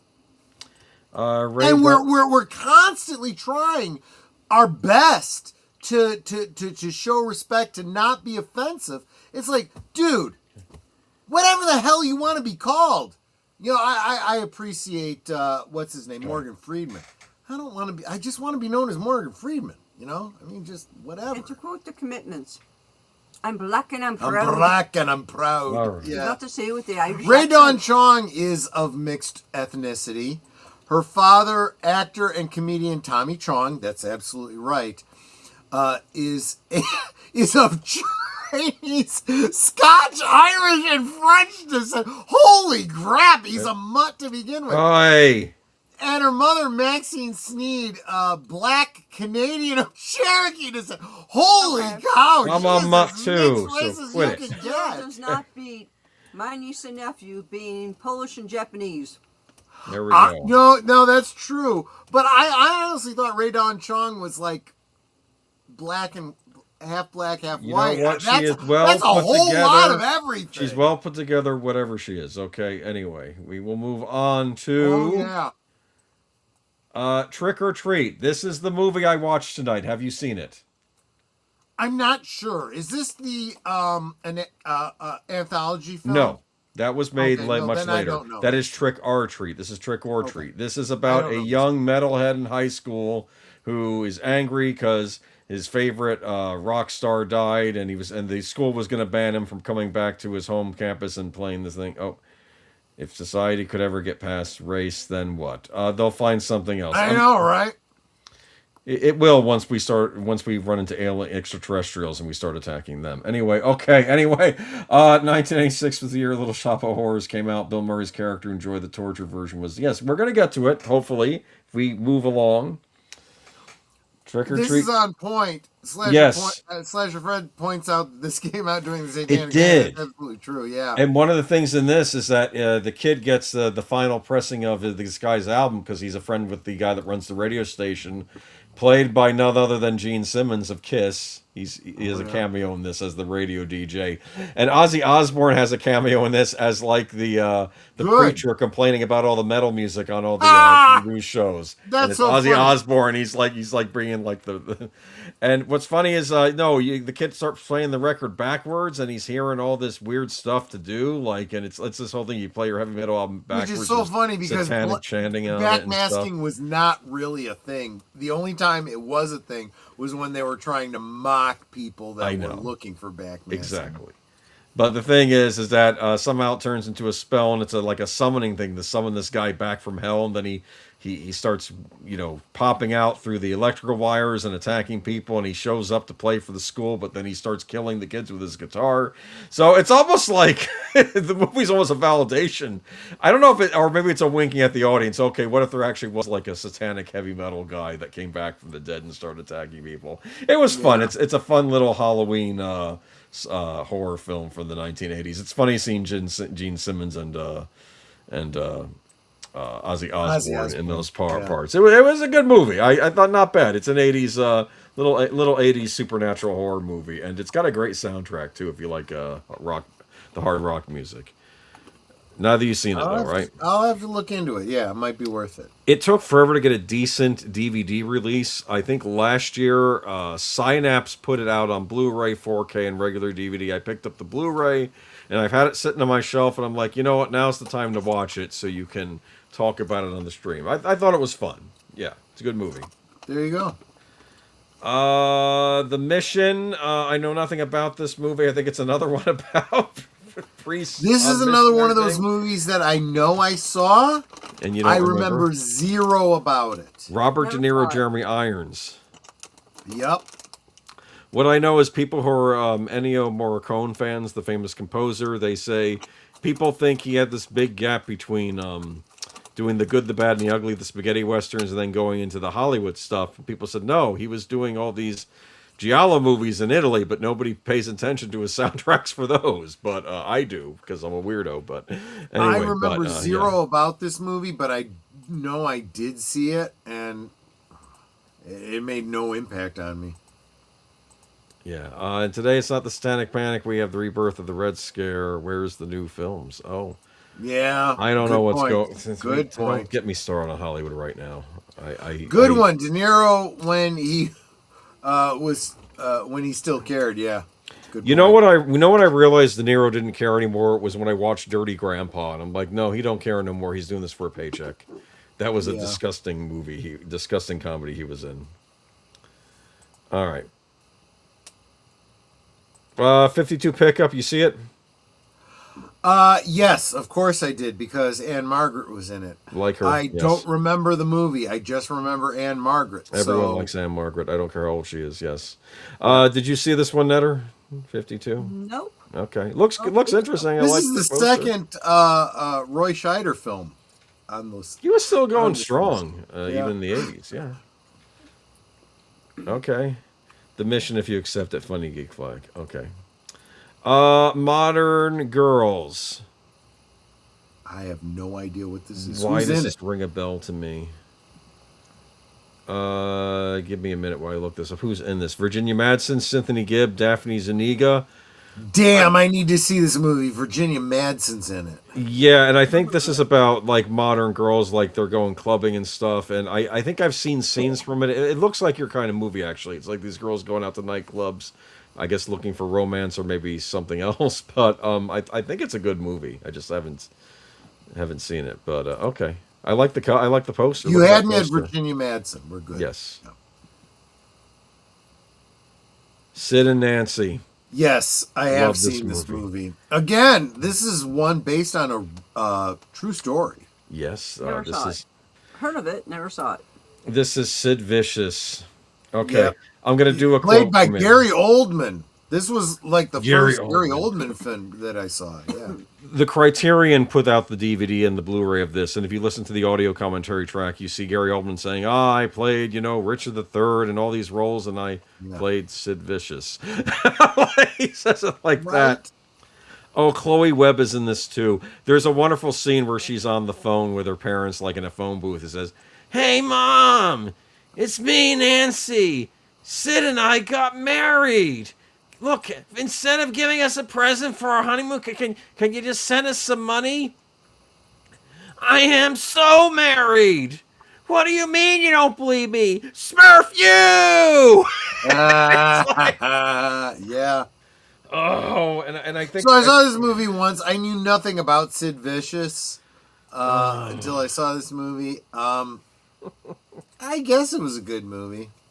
I guess it's I kind like of a it. biopic, really. I'm into the punk scene of England in that time, so it's a fascinating piece. For that, it's an interesting movie. He does the "I Did It My Way." There's a take of him doing the Sid Vicious version, I guess, of the Sinatra song. Daphne Zuniga Spaceballs. You're right. She was in Modern Girls, and she was the one I liked most in that. Oddly enough, even more so than Virginia Madsen, which I was surprised by in that movie. But yeah, I remember thinking she was the hot one in that. Something Wild. Do we know what this Was is? Melanie Griffith? Yes, Melanie Griffith and Jeff Daniels. Ray Liotta also. Yeah, so I saw this movie when I worked at the video store. I remember zero about it. Okay, Never saw it, never heard of it. Okay, well then we'll move on because we got a lot of movies to get through. Okay. We're gonna try to do the whole batch tonight. Titan. Yeah. Twin Peaks. Was this Michael Caine? No, I kept thinking that also. It's actually Brian Brown John. No, who the heck? Yeah, I never saw it. I don't know anything about It it. sounds familiar, but I can't. Yeah, I'm sure this was up for a bunch It's of that Australian awards, actor but- who's something like a younger Michael Caine. Yes, and it has what's her name's in this? Joan Chen. Whoa, From Twin okay, Peaks. I'll have Yes. to check this out. Yeah. Yes. Side-by-side comparison with Gary Oldman and Sid is creepy good. Yeah, no, I'm a big fan of Sid and Nancy. This probably is a good movie too. I just not seen it. A lot of movies this year. This is Heat with Burt Reynolds. I have seen this. Have you seen this? I have not. I have. I just don't remember a lot of it. This was remade as Wild Card with Jason Statham. I saw the Jason Statham version of this movie first, and then I watched the Burt Reynolds movie later. And it's funny because I think I still lean toward the Statham movie, but I think both are actually pretty good at following the book it was based on, because a lot of the same dialogue is in both. I could tell because I watched them both in pretty quick succession. And what's funny is the plot is similar. Like in the Jason Statham version, he's helping out a young Silicon Valley millionaire, and he's showing him around Las Vegas for a fee because he's sort of like a troubleshooter, like I don't want to say, I don't know what Jason said. He just does stuff for money in Las Vegas. And in this, the young computer millionaire, because it's the 80s, so that's still possible for you to be a computer millionaire back then, right? You'll write a program. Peter McNichol plays him. So it's just interesting that one is a remake, except that he's an English guy in the Jason Statham movie, whereas Burt Reynolds, I think, is playing a guy of Hispanic heritage or Hispanic descent. So, but both are good. I'm not going to say one's better than the others, except I do like the Statham version a little more for some reason, but it could be because I watched it first. So, good movie. And I like the remake, too. It's a weird Christmas movie. Okay. It takes place at Christmas time. The Statham version highlights the Christmas stuff a little more. But yeah, either or. They're both... Was this... Wait a minute. Did we do this as one of the recommendations you suggested for a members' night? I don't remember. The Statham one? Maybe. I don't remember. I know we did a Liam Neeson one year.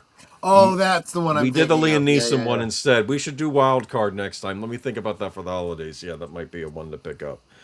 All right, moving on. It'd be weird to watch both of these in a row, actually, but maybe not because they hit similar beats actually, considering one's older.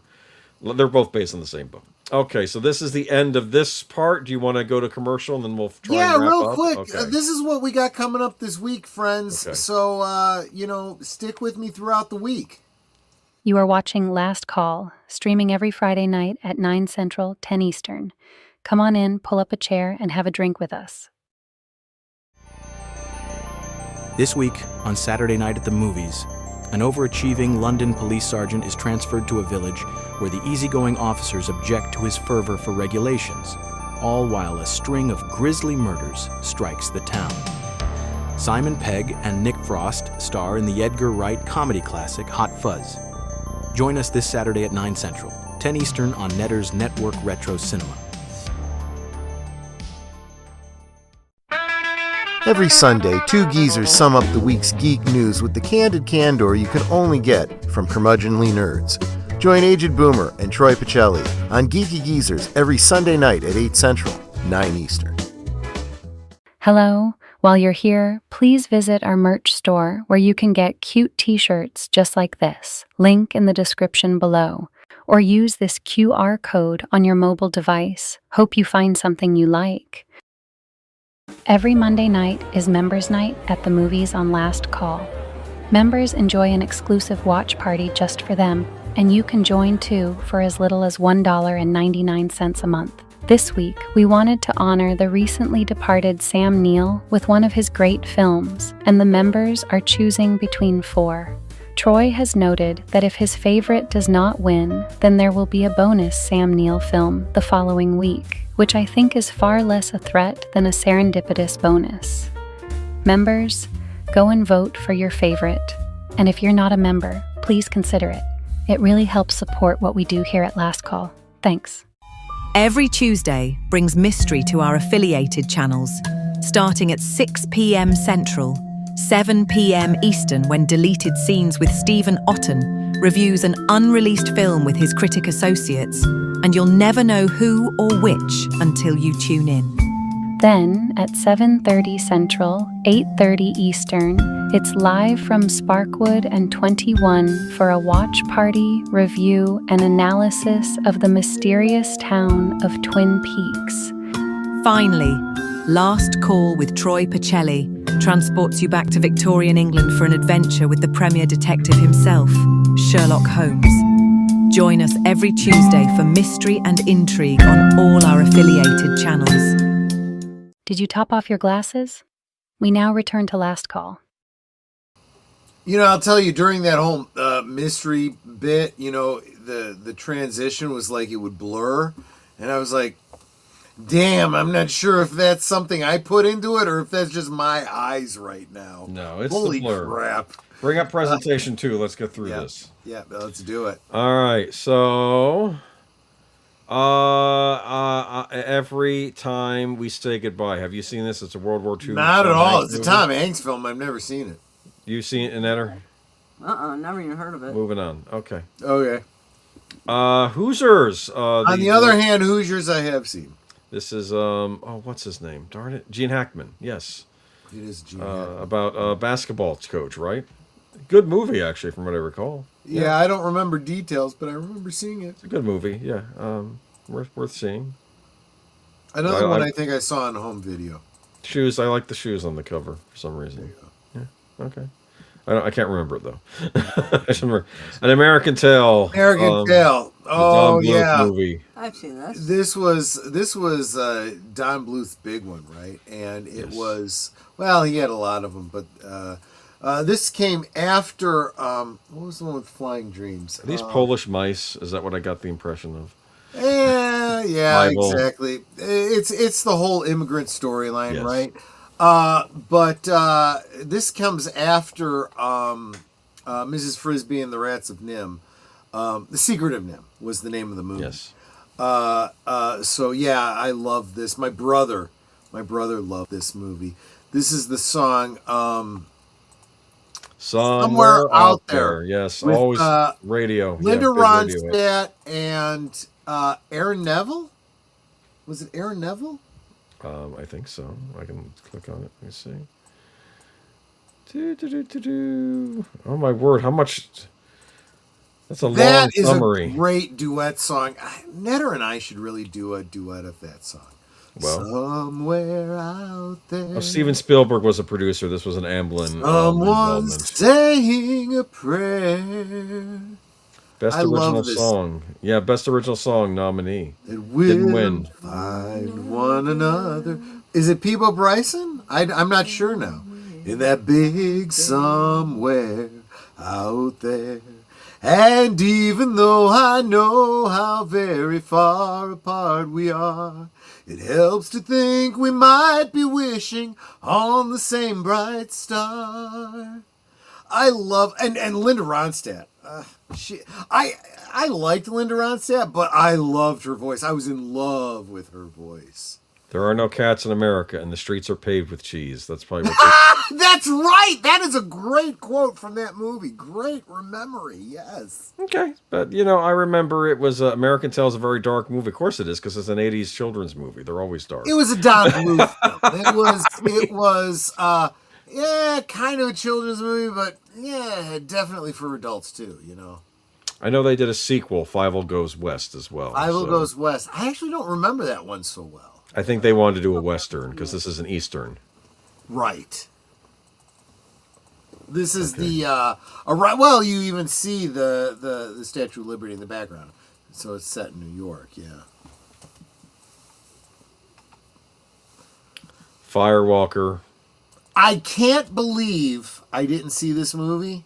I think I must have done. I just don't remember it. What? Louis Gossett Jr. and Chuck Norris. How You've can not I seen not this. see a movie with both of them in it, Okay. but I don't remember it? I'm not going to spend too much time on this, because we did this when we did the Canon tribute. Was this movie produced in 3D? No, this was a Canon Films Golden Globus production, and I don't care because it was fun. Okay. Yeah, I'm sure it was. Look. This succeeds where their Alan Quartermain movies failed. This is because they were trying. This is another Indiana Jones style movie, but set in the modern day. And there's I want to say Mesoamerican stuff in this, or at least that's what it feels like. This is a good movie. I enjoyed it for what it was, and this was the first Chuck Norris movie I really got into, actually. And Melody Anderson is in this as well. And John Rhys Davies shows up, because why not? Because why not? It was the 80s, and it was John Rhys Davies. There's an adventure movie. It has to have John Rhys Davies show up in it. Yes, so Why not? a good B adventure movie. Okay, if you're gonna, I'll have to look into one of the better Canon films. So yeah, Sure. we'll move on. Now I don't usually do re-releases on these lists, because I'm this is not a movie that really came out in '86. But I wanted to make short mention that apparently Song of the South got a theatrical re-release in '80. Right, it did. And I'm wondering if this was to compete with an American Tale. Sometimes Disney does that to Possibly, throw the other animated yeah. competitors off Seems right. kilter. Were you aware this got a theatrical release in '86? Yes. I don't remember this. Okay. Yes, I don't remember if I saw it in the theater or not. I had seen it a number of times before this, so I may not have rushed out to the theater to see it. But Troy the Male Singer with Linda Ronstadt was James Ingram. James Ingram. Did I say that? Or was I have. wrong? Maybe I thought you I were said James Ingram, but I wasn't sure. This is probably the last time Song of the South was made available to an American audience, so I thought it would throw it on here. Did it even get a VHS release? Not in the... I'm not sure about VHS. It didn't get a DVD release in the United States. No, it's never had a DVD I release. have created my own Blu-ray of this, just so that I have it. And it includes some of the scenes that were cut out, I think, during this release of it. Some were hoping that when they did the Walt Disney Treasures lines of DVDs that they might have put it in with those, since those were more... Look, you'd have Leonard Maltin could apologize for all this This stuff. is one of those movies where if you haven't seen it and you think there's something offensive in this, you need to effing see the movie first before you denigrate it. Because actually, this was a far more important movie than people realize. If you're spending your Februaries learning Black history, which is what February is supposed to be for. Don't know why Black history is relegated to the shortest month of the year. But if you're not spending your time learning Black history, you should be looking at Song of the South, and you should be looking at Gone with the Wind, and realizing that regardless of what you think of the content of the movies, the films themselves were crucial to Black actors in Hollywood at the time. I know you don't nothing understand about your no Black babies, history. Miss Scarlett. Well, and Hattie McDaniels was up for an Academy Award because of that movie. I loved her. It's like every movie I saw her in, she always just plays someone so sassy. There is a video on WDW Pro's channel where they interview the daughter of the man who did the voice for Brer Bear. And I think he did some other voices in this movie. Talking about how important this movie was to Black history.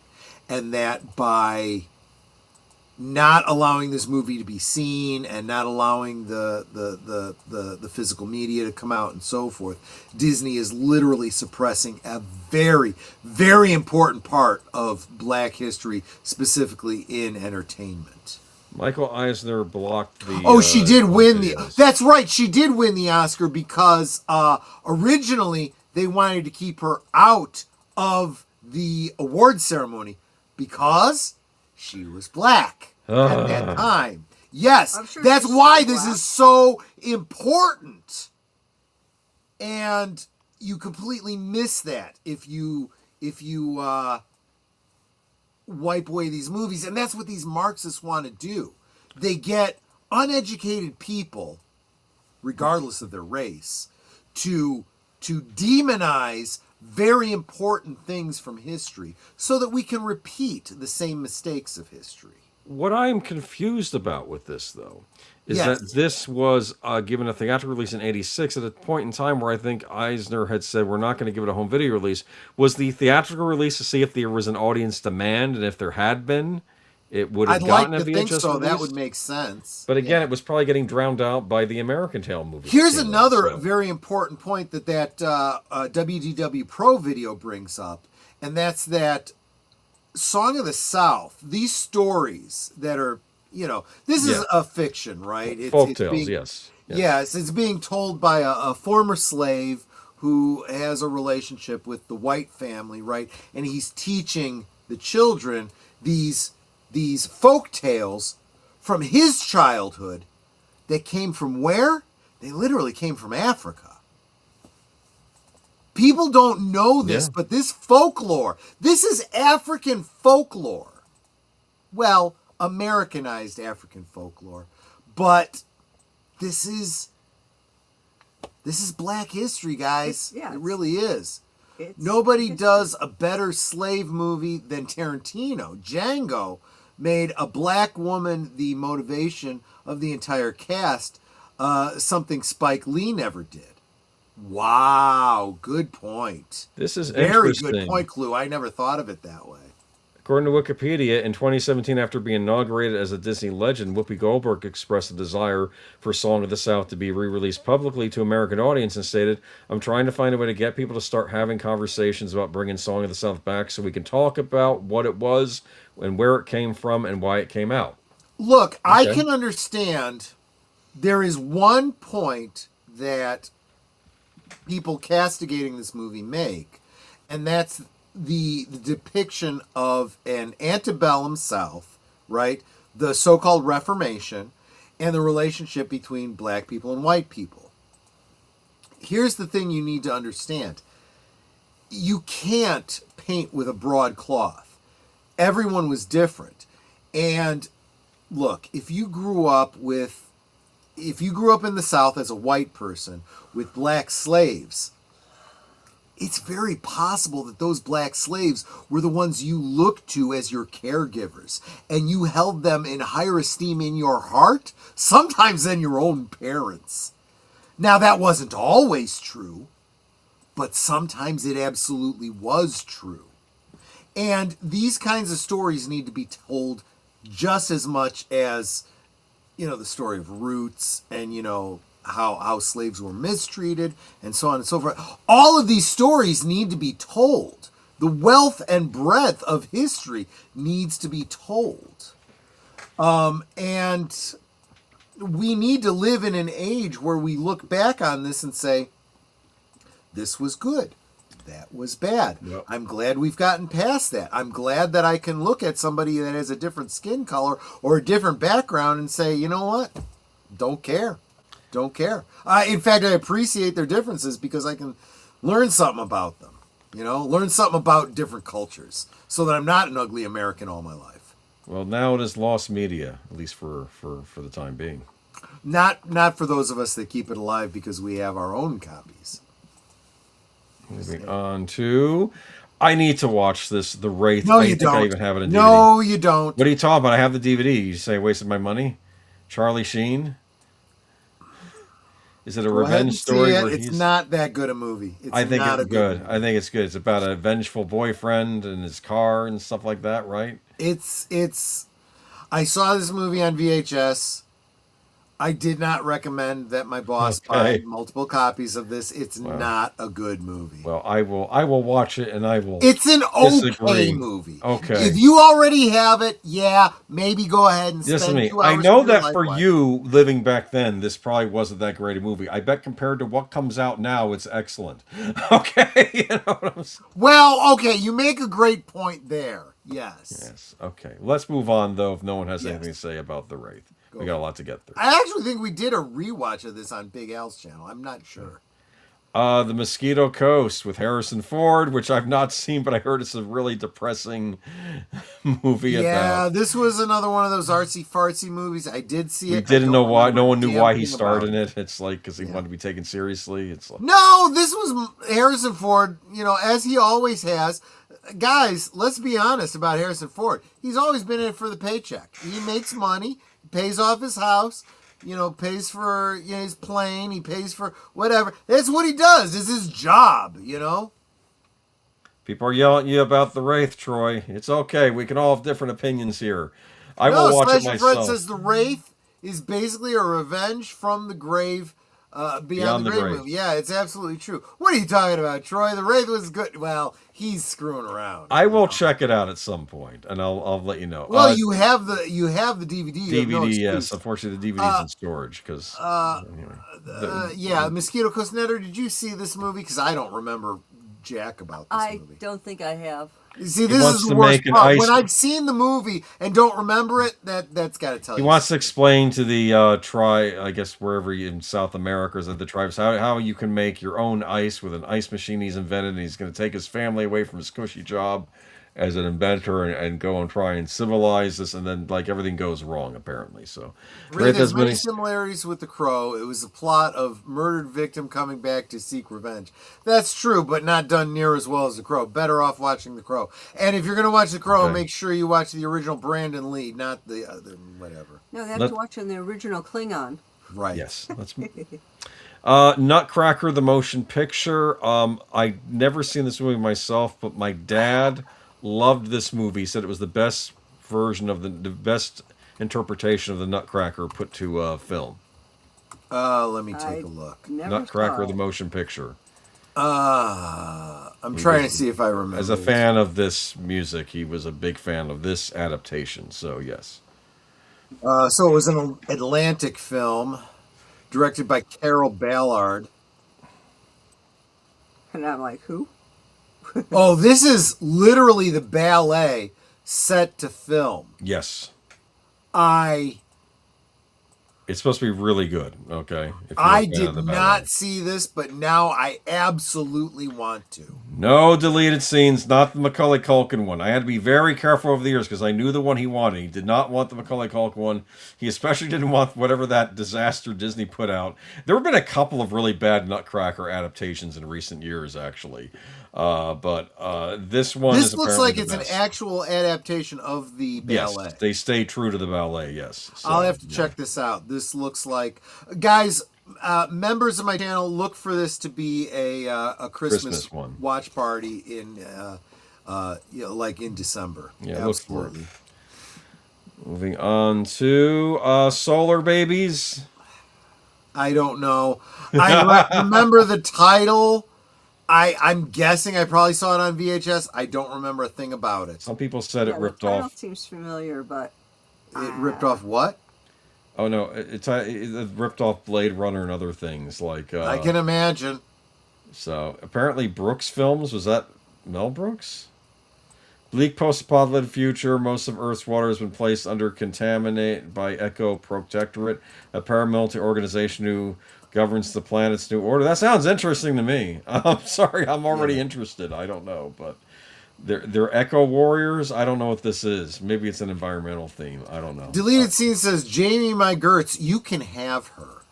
You absolutely can have her. Jamie Gertz. I know, right? I'm can't act. You know why she got her roles? Her daddy bought them. Yep. And I know this for a fact because I used to work at the Improv that her daddy owned. Yep. And they used to talk about it all the time.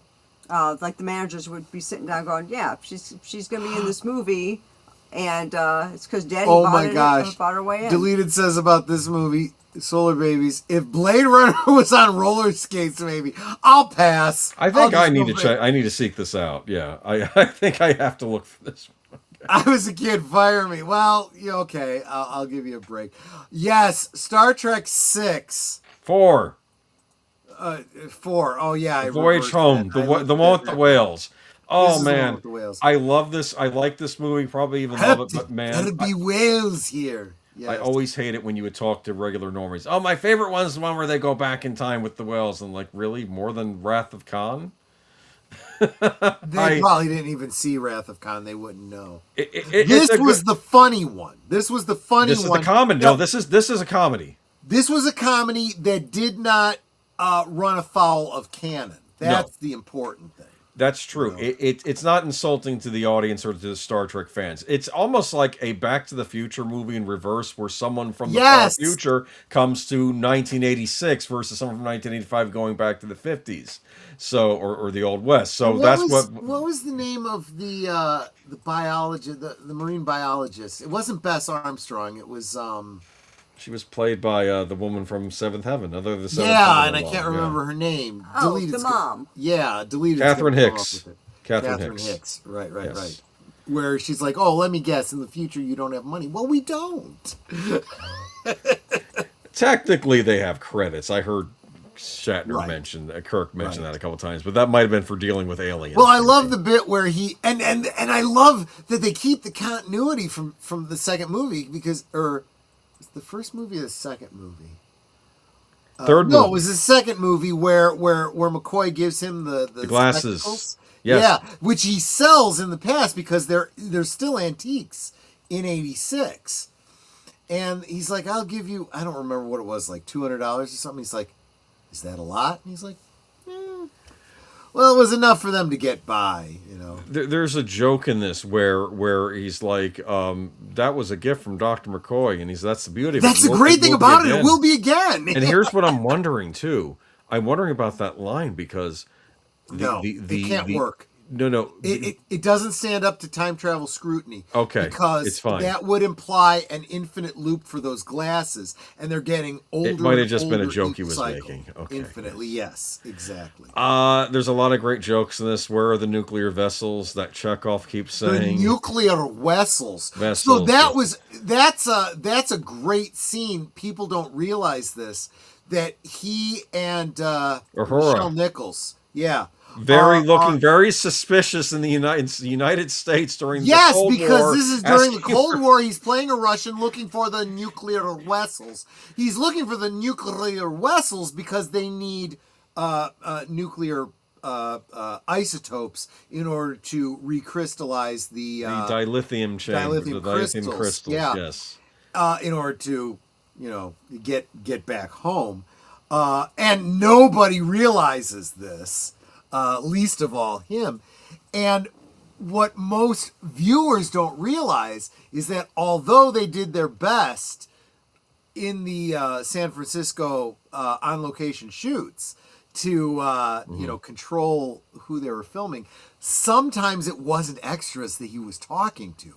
There were people that were just trying to get to work or back and forth from work. And one of the people that he talks to is not an extra. She's a regular person who doesn't know a film is being filmed. And he says to her, "Excuse me, can you tell me where the nuclear vessels are?" She goes, "Oh yeah, I think they're across the bay in Alameda." She is not funny saying a line that was given to her. She doesn't know she's in a movie. And she continues on. And he's like, I said that. I said Alameda. You didn't say where is Alameda? Remember, he's like, where is Alameda? Alameda? He had said it to somebody else. And they had to, the director, this wasn't Nick Meyer, was it? Who directed Okay, I'll explain it to you. Leonard Nimoy directed this one like he did 3. Right. Nicholas Meyer, he didn't write the script parts for the stuff taking place in the 23rd century, right? But the stuff that took place in San Francisco Pass, that was Myers wrote all that. Oh, that's all his dialogue. Oh, okay, yes. okay. Yeah. So I'm assuming that it was either Leonard Nimoy or whomever was doing the filming at the time went to the woman and said, "Excuse me, miss, you just walked through our film production." She goes, "Oh my God, I'm so sorry. I had no idea." They said, "No, that's not a problem. We need you to sign a release if you'd like to be in the movie." And she's like, "Oh, sure." And she's like, now she's in the movie. And she's in the movie. That woman is not, was not intended to be, that's a great little story to check out. And of course, Nichelle Nichols and Walter Koenig just went along with it. They were like, kind of like that whole story from what's it called, where oh shoot, what was that? Cowboy, Midnight Cowboy. I'm walking here. It was all improv. Oh, when he says, "Watch where you're going, you dumbass, You dumbass, I'm walking here. I'm walking here." Yeah, that was all improv. I busted out laughing because then you see them all walking, and Spock is, of course, in this weird Vulcan resurrection garb still, right, and they're all in their uniforms, and they just look out of place. It's like Marty McFly in the 50s. Like a cadet review. Yeah, exactly. Yes, it's just there's so much funny stuff in it. The best is when Kirk and Spock are on the bus and the dude's playing the box and everyone wants to. He's like, "Excuse me, sir, could you please just turn that down?" Screw you! In with the music. And Spock looks over at Kirk and then just reaches over and does the neck pinch and he goes, "Ugh!" And then he falls onto the tape deck that turns it off. And everyone in the bus starts clapping. And Kirk's like... There's the scene with Dr. McCoy in the elevator with the other doctors. And he was saying it's the Spanish Inquisition back there. It's the Spanish Inquisition. Like basically that's how savage we are in the 20th century. "Excuse me, miss, what are you here for?" She goes, "I'm here for dialysis." He goes, "Dialysis? Oh my gosh, it's like stone knives and bear skins. Here, take 2 of these and call me in the morning." And then later on, you see this same woman. She's like, "This guy gave me 2 pills and it cured my kidneys." Yes, yeah. It's ridiculous. It's a great movie, and it actually has a good. They play around with the whole time travel, right? Because they need they need to bring two humpback Whales. whales back to the future to communicate with this alien life The form. space probe thing. And they need to build a tank inside the Klingon, the captured Klingon bird of prey from the previous movie. Yes. And they're like, Scotty's like, well, if we had some transparent aluminum, they don't have transparent aluminum now. What do we got to? Well, and so he and Dr. McCoy go to, I don't know, like Reynolds or whatever that makes, and give them the. And he says, look, if we needed to make a tank that could hold, so many cubits of water, how much would it be? Plexiglass, that would be, so. He goes, well, what would you be willing to trade for the formula for a product that could take your plexiglass and do the same thing, but at 1/10 the thickness? Let me show you the formula for transparent aluminum. And the guy's like, really? And so he basically trades plexiglass that they need to make the tanks for the formula for transparent aluminum. And Scott and Dr. McCoy says to him, aren't we like changing the future or something by giving him this formula? And Scotty looks at him and goes, how do we know he didn't invent the thing? There was a deleted scene. There was a deleted scene earlier in the movie, like at the beginning, where Spock is taking his little the quiz, right? Yes. Yeah. Where we learn about the Klingon mummification glyph. That's a story for another Star Wars stream or Star Trek stream another time. I'll tell you about. But one of the questions was supposed to be, who invented transparent aluminum? And he says the name of that character that they meet later on. Funny. To establish the ontological paradox of that whole thing. It was a great scene. It's good as a deleted scene. Not necessarily in the movie, but it's funny. Yes, great movie. Deleted scenes. Got to see it as a special Young Astronauts Club won at a science fair. Oh wow, that's really cool. That's really cool. Yeah. I love lots of things. Not enough Klingons in this movie though. That I didn't care for. Do you remember? There was a Klingon. No, there was the Klingon ambassador at the beginning. Don't you remember? Yes, there and was. He's talking in front of the Federation. He wants Kirk brought up on charges. He says he's a renegade and terrorist. Remember that? He says, and I realized from the Klingon point of view. Yes, you're absolutely right. From the Klingon point of view, he's spot on. Yes, they do the reenactment of the trap when the ship blows up, and I was thinking in my head, I can't see that too many times when he blows up the Enterprise with the Klingons. Yeah. But I get from the ambassadors, and that same ambassador shows up in part 6. And remember when he says there will be no peace as long as Kirk lives, and then it was a wonderful scene in the end of Star Trek 6. Carries over the canon of this movie and the personal relationships. It is such good writing. He is the one clapping his hands for Kirk at the end of Star Trek 6. Yes, he is. Around, which really, and that goes right with Kirk talking with Azed Bor, and she says, I'm getting teary. You have fulfilled my father's promise, vision. And you and my sons. Yes. You have restored the faith of my son, and oh my God, that is just so great. It was perfect. And that was such post Cold War story. I mean, it's just, oh my God. One thing before we leave, one of my favorite scenes in the movie is when they first land, and of course they're cloaked, and you see the garbage men, and they're saying, if you think I'm going to be paying whatever for a toaster, and I told my wife, you're out of your mind. And then suddenly the ship comes down, and then the door opens up, and he said, did you see that? No, and neither did you. And neither did you. Which, of course, is a reference. I have to assume it was a reference back to It's a Wonderful Life. Right. Did you? No. I'll buy you. They probably thought they were seeing. Well, I guess they were seeing a UFO. Yes, they absolutely were. And I love that because they're coming down cloaked, and you don't see the ship. But you see the trash can getting smashed. The wind flying, the stuff flying around in the air, and they're like, then like I said, and what does Kirk say? Everybody remember where we parked. Did you like this movie, Netter? Yeah, it was interesting. Come on, There were some really good lines in it. Some maybe potential romance for Kirk at the end of this too, with the marine when was biologist. it? Of lady. course, we never see. She never comes. They back. might have worked out well, actually. I think he has a type. She might have fit that bill. Yeah. Yeah, you're right. Okay, you have to remember that Kirk would sleep with anything that was in a skirt. That's not entirely true. He was flirtatious. He liked women.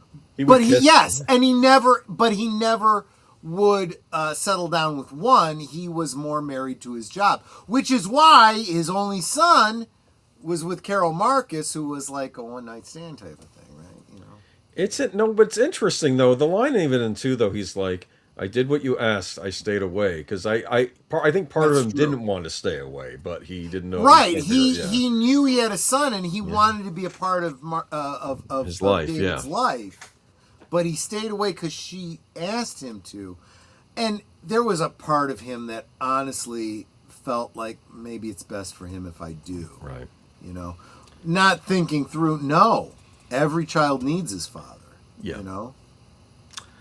But you go to classic Star Trek movie, yeah, thumbs up. Absolutely. Eye of the Tiger with Gary Busey. I have no idea what this is. No idea. Never saw it. If Gary Busey's in it, then it's got to be something really. I'm insane. concerned for that little girl, though. I really am. Do you remember there was some celebrity rehab reality show hosted by Dr. Drew, and they had all these celebrities showing him, including Jeff Conway, which I felt really bad because he was in rough shape on that show. And he didn't actually end up succeeding. Unfortunately not. Yeah. And then Gary Busey shows up, and Gary Busey's acting like he's a helper on the show and not realizing, no, Gary, you're here with them. You're here because you have problems too. And it's like, yes. Yeah, Ridley Scott's classic movie, which was a sci-fi horror and turned it into an action. We did that in our first Yes, coverage a few weeks back. Yeah, we talked about. That's right. You know what? That's the other thing, guys. This is a part 3. Parts 1 and 2 were pre-recorded, so you won't find them in the live section. You'll find them in the videos section. So go check them out. Heartbreak Ridge. Now I came to this one late. This was 1986. I didn't see it until, God, it must have been like 93, 94. Something like that. Then we were married it. for a while, and this was a movie that was real big with my D&D group. The guys that my attorney and the guys that gamed with us every week. They kept quoting this movie, and one of the lines that would keep coming up in a game is, well, what happens if I, roll a natural 20? Well, then you just get dead. And I'm like, you guys keep quoting something. I don't know what you're quoting. And they all looked at each other and you've never seen Heartbreak Ridge? No, I've never seen Heartbreak Ridge. They said, that's it. Next week we're not playing. You're coming over and you're going to watch Heartbreak Ridge. And we watched a VHS of Heartbreak Ridge. And God, man, I love this movie. So much so that I got home and Netter's like, you seem like you're home a little earlier than usual. What's up? And I'm like, we didn't play. We watched a movie. She goes, oh, what did you watch? And then I just went into this whole discussion of Heartbreak Ridge. And she's like, damn, that sounds really good. And I'm like, but it's not your kind of movie. It's kind of like a war movie. She's like, but the way you described it sounded so good, I've seen it about a dozen times now. Yeah, so we ended up watching it after I told her about it, and it was like the same, she had the same reaction to it I did. She's like, man, this is a really, really good movie. And so now Netter and I, in our daily life, quote this movie to each other sometimes, Yeah, it's a really good film. I'll turn to Netter and I'll go, Netter, how do you feel about our relationship?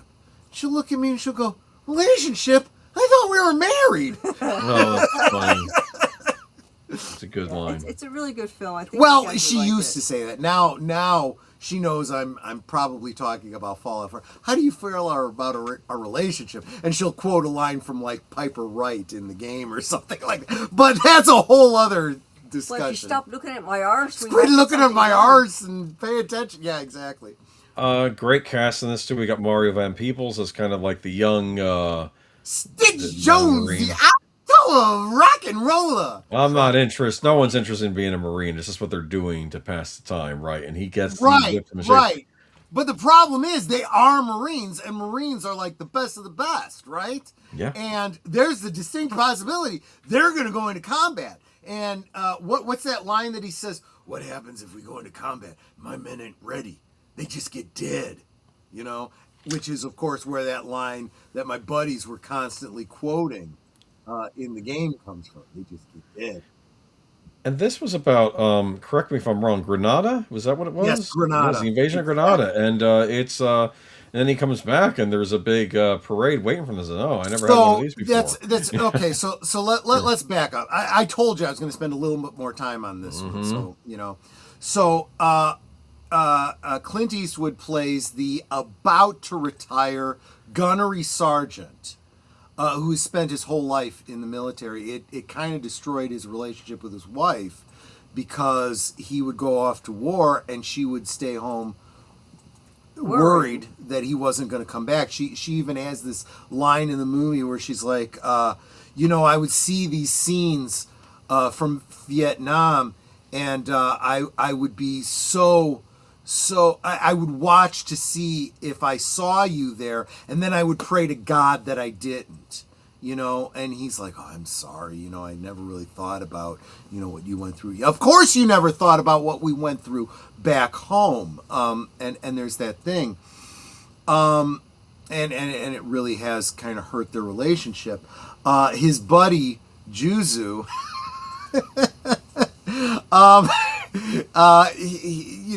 they're both like, you know, just diehard jarhead type guys.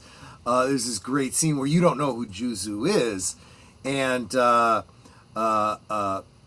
Gunnery Sergeant Highway, Clint Eastwood, shows up and he walks in and he just pours himself a cup of coffee, and this guy Juzu, again, you don't know who he is.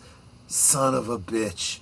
I come in and here you are drinking my life brought out of my own cup. And it's like, what the hell? And you realize that they're like war veteran brothers, you know, and they're just messing around with each other. And, but you also find out that Clint Eastwood, as hard-nosed, old-fashioned military guy that he is, he's trying to get in touch with, you know, feelings and things like that. Reading, you know, like girly magazines and stuff because he wants. By girly magazines, he means like Women's Day and Cosmopolitan. Oh yeah. I don't mean like Playboy or nothing like that. I meant like, yeah, those kinds of magazines, fashion magazines, stuff like that. Because he does want to get back together with his ex, and so he's got all these magazines in his car, and he's sitting out in front of the. He's in the bus. No. When he's waiting to see that she gets out okay from the bar, she works as a waitress, and he's watching to make sure she gets out. And he's reading these magazines, and she starts coming over to talk to him, and he throws the magazine on the floor, and she's looking, and she looks at the magazine. She says, "What the hell are you reading?" And he's like, "Those aren't mine. Those are Juzu's." She says, "Juzu can't even read." He's like, "What happened to us? What happened to our relationship?" And she's like, "Relationship? Hell! I thought we were married." Funny. Oh, there's great lines. So anyway, the movie starts out with him getting into a fight. He gets drunk. He gets into a fight. He ends up in jail. Without getting into who bails him out, you know, a He's friend. also drunk. Yeah, he's drunk. He has to sober up the next morning. Someone bails him out. He gets out. And he has to get a bus back to the base because, again, he's going to be training a bunch of recon kids, you know, that are coming to basically take his place, so to speak. And as he gets on the bus, he buys his ticket and whatnot. Mario Van Peebles gets on. He's got like the earring, and he's got a leather jacket, and he's got, I don't remember if he plays the guitar or something. He's a musician, and he refers to him as a hippie. He's like, "Oh, shut up, hippie." He's like, "Hippie? You're 20 years out of date, man." You know? And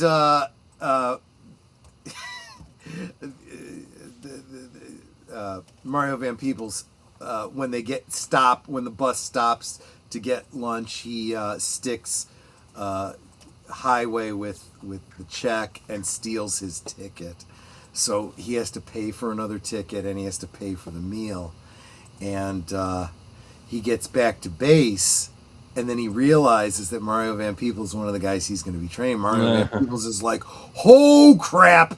And he goes up to him and he grabs him by the earring and rips the earring out of his ear. He's like, "Oh, son of a bitch, man!" He's like, "You owe me." He's like, "This is all I got." He goes, "Well, then you'll work it off, you know."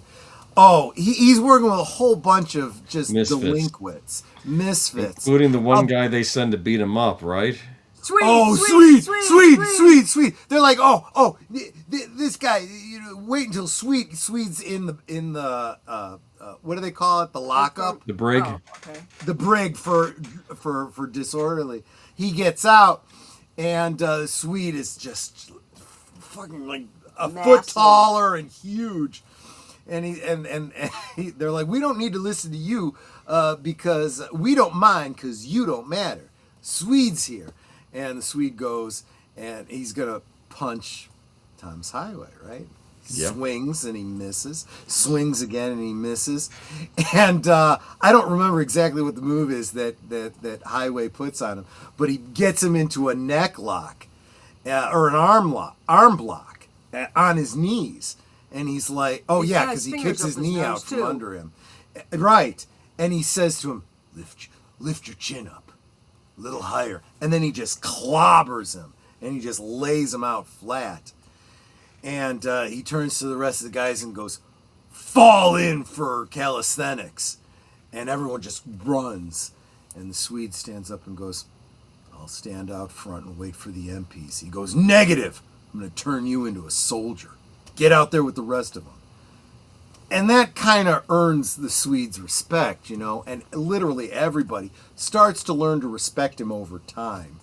Honestly, I'm not doing this movie justice. Of all the movies we have looked at from 1986, this is the best movie of all of them. You must go check this movie out. Okay. But I'm going to kind of spoil the ending for you. There is no trick ending to it, so it's not there's a a spoiler. running gag through this whole thing too. The guys will come out to do their PT in the morning, right? And Gunny will be like, "You will all wear the same shirt." We're all wearing the same shirt, No, wait. Gunny. The first time he says this, they're all wearing different shirts. Yeah, right. He goes, "Strip them off. Let's Strip start off running." your shirts. We're gonna run today. Yeah. So the next day, they're all wearing the same shirt. Their OD green shirts. And he's like, "I thought I told you to wear the same shirts." We are wearing the same shirt, Gunny. Same like me. Same like me. Strip them off. We're going to run. So throughout the movie, they're like, "Well, how will we know what shirt you're going to wear? You're Marines. You overcome. You adapt." So next time they come out, they're wearing one shirt. They're holding like 3 other ones trying to And he's figure got out- a whole nother shirt, so they just throw the shirts down. They're running again. But there's this great bit where, again, you know, he ends up getting drunk in a situation where he's defending the kids. They get into a fight at a bar and stuff, so they all end up in prison. Same woman who's, you know, the widow of somebody that Gunnery Sergeant Highway served under, who runs the house that he's staying at. She comes and bails him out, and they put him to bed, and Mario Van Peebles is talking to her, and he's looking at some of the pictures in the pub, and he's like, "Wow." He goes, "Hey, that's him." "Yeah, that's so-and-so, and that's so-and-so," and she tells him about Heartbreak Ridge. And they really get this idea of you know, some of what Tom Highway went through. I'm talking about him like he's a real person. It's a fictional story. Right. About a real, you know, combat scenario. And he turns to her and he goes, "Hey, wait a minute. You know what he's going to wear every morning, don't you?" She goes, "Yeah, I lay his clothes out for him." So that's where the scene ends. Next scene, Tom Highway shows up for the roll call, and they're all wearing the exact same shirt as him. He just kind of grins. Goes, "Okay." They did it. They overcame. They adapted, right? But he's training them because they are ultimately going to go into combat. One of them doesn't make it back. That's too bad. And, Yeah. yeah, it's a character that you kind of start to care. Well, you care about all of them really, but he's like the lovable numbskull. So it's like, One of the best lines, there's a lieutenant who apparently has never seen combat, will never see combat. He's a total wuss. And Gunny's men are out doing a training exercise, and someone blows off the weapon. And he goes, what was that? What was that? He goes, oh, that is the AK-47, sir, the preferred weapon of our enemy. It makes a very distinctive sound when fired at you.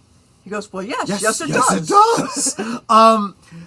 There is. Can you tell me you like this movie? He says to Juzu, he says, we really have an interesting score, or something like that. And he goes, yeah.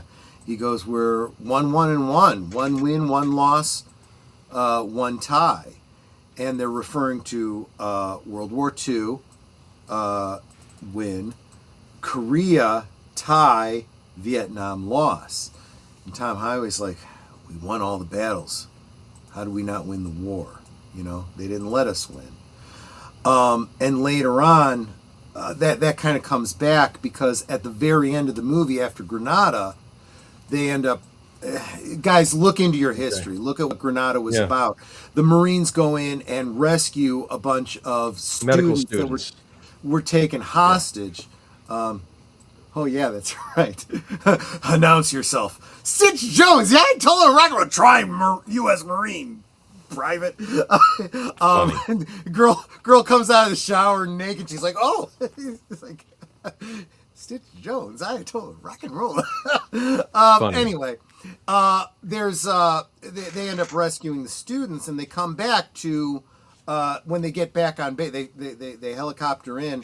They get off the vehicle, and there's da da da da da da, and the band and the stands with all of their family there, and they're walking in, and everybody's being greeted by their family, and Mario Van Peebles turns to Clint Eastwood and says, "Well, you must be old hat at this," and he looks around and he goes, "It's the first time."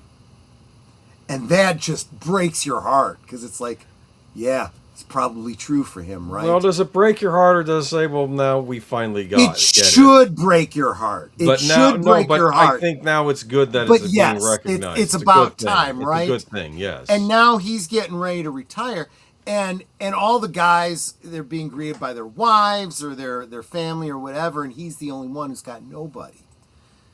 And he's just, carrying his sack, and he looks up, and there's his ex-wife, and she's there in her full dress, white gloves, waving a little flag. And it's like, oh! Guys, I've just told you the whole movie, but you're not missing anything. It's not ruined. Go check out this movie. It is so good. Welcome, Tim. Good to see you, my friend. All right, so we will now move on. All right, we can move on. I've stopped, drooling over this to Crimes of the Heart. Never heard of it. Diane Keaton, Jessica Lange, Sissy Spacek. My sister was a big fan. I'm shocked that I haven't seen a movie with Jessica Lange in it. But you know what she said about this? I probably passed on it. Yeah. She's the one that said, but it's basically a chick flick. But yeah, I'm sure it was good. Yeah, and 1986, that wasn't my bag. Netter, did you see this? No, I've never heard of it. No, okay. See, all right, might be worth checking out. The Golden Child. The Golden Child. I have 2 points to make about this movie. Yes. Oh, funny. I know what you're talking about. You know exactly what I'm talking about. Oh, I know the actress you're talking about, too, who was in a issue of Playboy, I believe. Yes. Yes. Charlotte Lewis. Charlotte Lewis, absolutely. Oh, very pretty woman. Okay, yes. But you know who else was in this movie? Charles Dance. Yes. You know who else was in this movie? Victor Wong. James Hong. Oh, James Hong. Also, Victor Wong from Big Trouble in Little China. Remember, he's the one that He goes to buy like some medallion from him off the street. Okay, I'll give you $1 American, or That's like true. $10. When I think of Victor Wong, I always think of Prince of Darkness. But yes, that too. That's right. He was in that too. And then he's like, no, and then he takes like $100 from him, and then he starts, saying nasty things at him. Remember that? Right, He's right, like, right. okay, I'm about to whoop your ass. And then like he disappears into a bird, and he said, did you see a homeless guy like turn into a bird and fly away, or is that just me? Remember that? Yeah. Charles Dance is the villain. Of course, some of you younger course people he may is. know him as Tywin Lannister of Game of Thrones, Right, another villain. Exactly. But yeah, fun movie. I kind of think it's as like a lighter version of a Beverly Hills Cop type movie, except with supernatural with a little stuff bit in of it, Asian like mysticism in it. Yeah. the little Buddha kid who I guess will save the world or destroy it, depending whether or not he gets corrupted or left alone. Right. So yes. Right, So. and so it's important that they get him back and whatever. And Charles I don't Dance know- is basically a demon, basically, right? Yeah, I mean, and all I really remember is Charlotte Lewis and Yes. and her getting wet underneath a sprinkler. So And that's Eddie Murphy's about all fun. I remember. Eddie Murphy's funny, as funny as he can be for a PG-13 movie, because he can't. Well, do there you full-on go. cussing, but Exactly. It's pretty. Keep good. in mind, yeah, that's true. 1986 PG-13 was a thing. So yeah. And there's a scene with a can of Pepsi turning into I guess a puppet that does tap dancing. I don't remember Because that the little at kid all. can work miracles. He does that to amuse one of the guardians, I guess, to get on his good okay. side. So. Okay. Did you see this one, Netter? Golden Child? Yeah, I did. Yeah, I enjoyed it. Yeah. It was okay. Native Son, not seen it, but I know the title. Didn't know if I. I don't know any. I've never heard of it before. Literally just this moment. Based on a popular novel. Okay, moving on then. The Three Amigos. Amigos, very funny. Very Yes. funny. I don't remember it. This is definitely one I have to revisit, but let's face it. You got Martin Short, you got Chevy Chase, you got Steve Martin. Steve Martin You know, as the Three that's Amigos, who were American actors who would play these like Zorro types, right? And they would Yes. go and they would save the day, and they did silent films, and they'd get this, I guess, was it Mexico or some other country, and they're like, we have a nasty guy running our village named El Guapo. We need to get the Three Amigos. So they send out requests. They're going to give them money. They think they're coming to shoot a movie, right? Yes. It's almost like Galaxy Quest. It's like a Galaxy Yeah. Quest, but for a Mexican Western, yeah. And then they realize, no, this guy really is like one of these evil South American dictators. And Yes. there's a funny line in it with the woman he kidnaps, and they says, "Oh, you're gonna have to marry El Guapo." And he says, "Do you know anything about foreplay?" And she says, "No." That's okay. Neither does El Guapo. Right? Like, it's like a. It was all right. I remember I saw it in the theater when it came out, but I don't know. I like all three. Well, actually, This was Chevy also Chase right can be in the- funny too. This was also in the wheelhouse of like Spies Like Us. Yeah, it was funny. I remember laughing at this movie. I don't really remember the details of it. I also remember the little thing they did, the you know, that they With the All yes, three with of the them. horses Yeah. and everything else. Yes. exactly. Yeah, it's fun. Check it out. King Kong Lives. No. This was what's her name from Linda Hamilton. Linda Hamilton, yes. With Linda Hamilton has a nude scene in this. That's all you need to know. Yes. This movie. Yes. Joe Bob Briggs. Was this- Pass thing. This was a sequel to the 1976. Yeah, King Kong with Jeff Bridges, Jessica Lange, and Charles Grodin. Yes, and Right.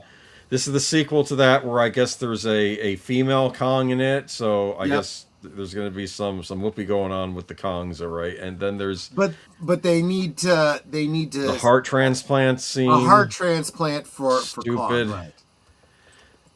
Joe Bob Briggs said that there was a scene in the movie where I guess what's her name from Terminator, Linda Hamilton. Linda Hamilton goes to the other scientist and says, we're really just primates too before they have their love scene. And then Joe Bob Briggs said in the theater people were howling at the screen when she said that. It's like, no, Yeah. just no.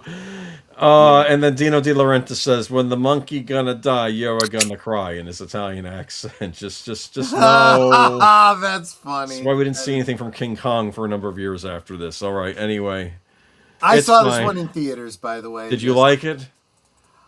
Linda Hamilton. Okay, it's fine. I don't know. I don't even remember anything about the monkey, to be honest with you.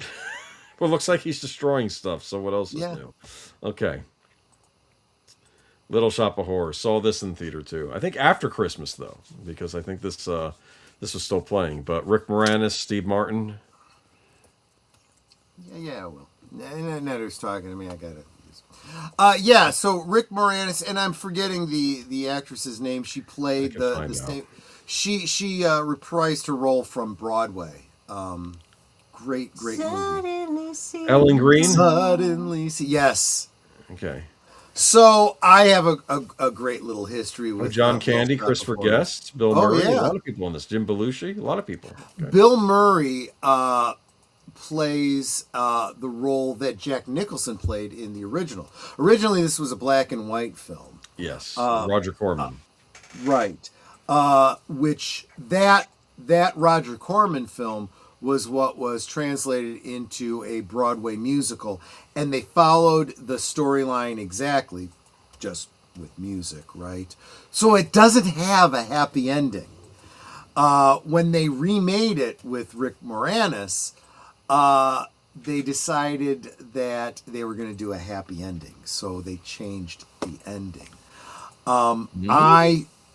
But the actual Broadway musical has the original ending, Well, no, the apparently one of the versions of the Blu-ray, I don't know if it's a deleted scene or if they added onto the movie, has the ending that they made for the movie. It was a darker ending too. They had to cut it out. They did film it with all the Audreys. Audrey's taken over the world. All the Audreys. Right. Yes. They changed it as a result of audience test audiences, reaction. but they still have that scene, and there might even be an alternative cut you can watch with that original ending now. Yes. I think you're right, because I think I have seen it. Yes. Well, anyway, back to just 86.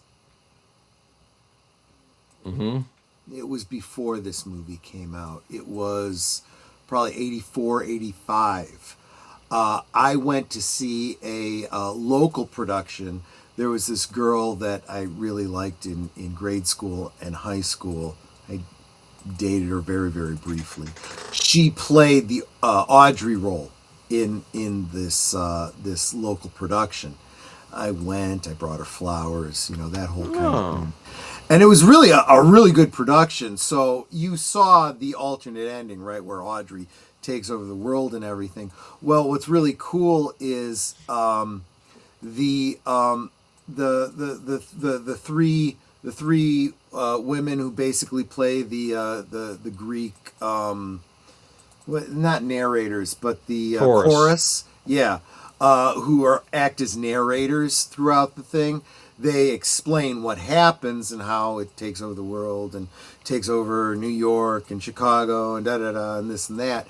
And there's this great bit where the vines of Audrey 2 get unrolled from the ceiling and from the balconies over the audience, which really is like a very immersive kind of really cool. Hey, Hoot Owl. A horrific ending for kids. Yeah, exactly.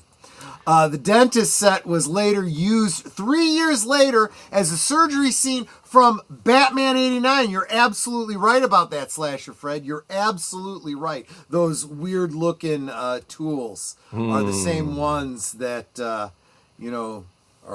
you see what I have to work with here, Exactly. So, good movie. Oh, Netter and I, even in one of our karaoke streams, did Suddenly Seymour as a duet. Yeah. I love it when the plant says, tough titties. Remember when it says, yes, I can't do it. No, feed me, Seymour. Feed me, Seymour. I love the fact that he names it Audrey too, but it's definitely a male voice. Oh, I love it. And it don't care. He's like, I can't do this. Yeah, I don't care. You're feeding me and I'm going to grow. And I guess take over the area. You don't care. All right. Oh, that's right. They were named after the popular singing groups of the 60s, the Chiffons, the Crystals, and the Ronettes. Yes, exactly right. It was Chiffon, Crystal, and Ronette. You're absolutely right. Let's move on. Richard Gere, Kim Basinger, No Mercy. Looks. Did I see this movie? Yes, Kim Basinger was in it. Do I remember a thing about it? Absolutely not. Was it an erotic thriller or was it something else? No. All of my memory of this movie has been overwritten by 9.5 Weeks. Okay.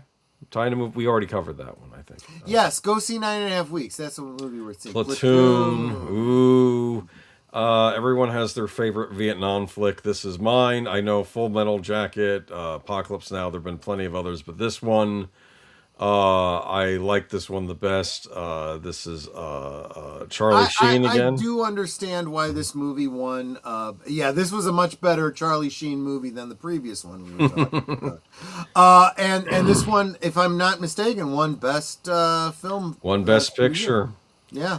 This has Tom Berenger in this, and also William Dafoe as kind of the COs of two different groups of men in the Vietnam War, and they made a point that he was the director. He basically said he was casting against type, whereas Berenger's the villain, and Defoe's the more the you would expect character. it to be the other way around. He wanted to go against their type, so he made William Dafoe the more wiser. I think his name was Elias in this.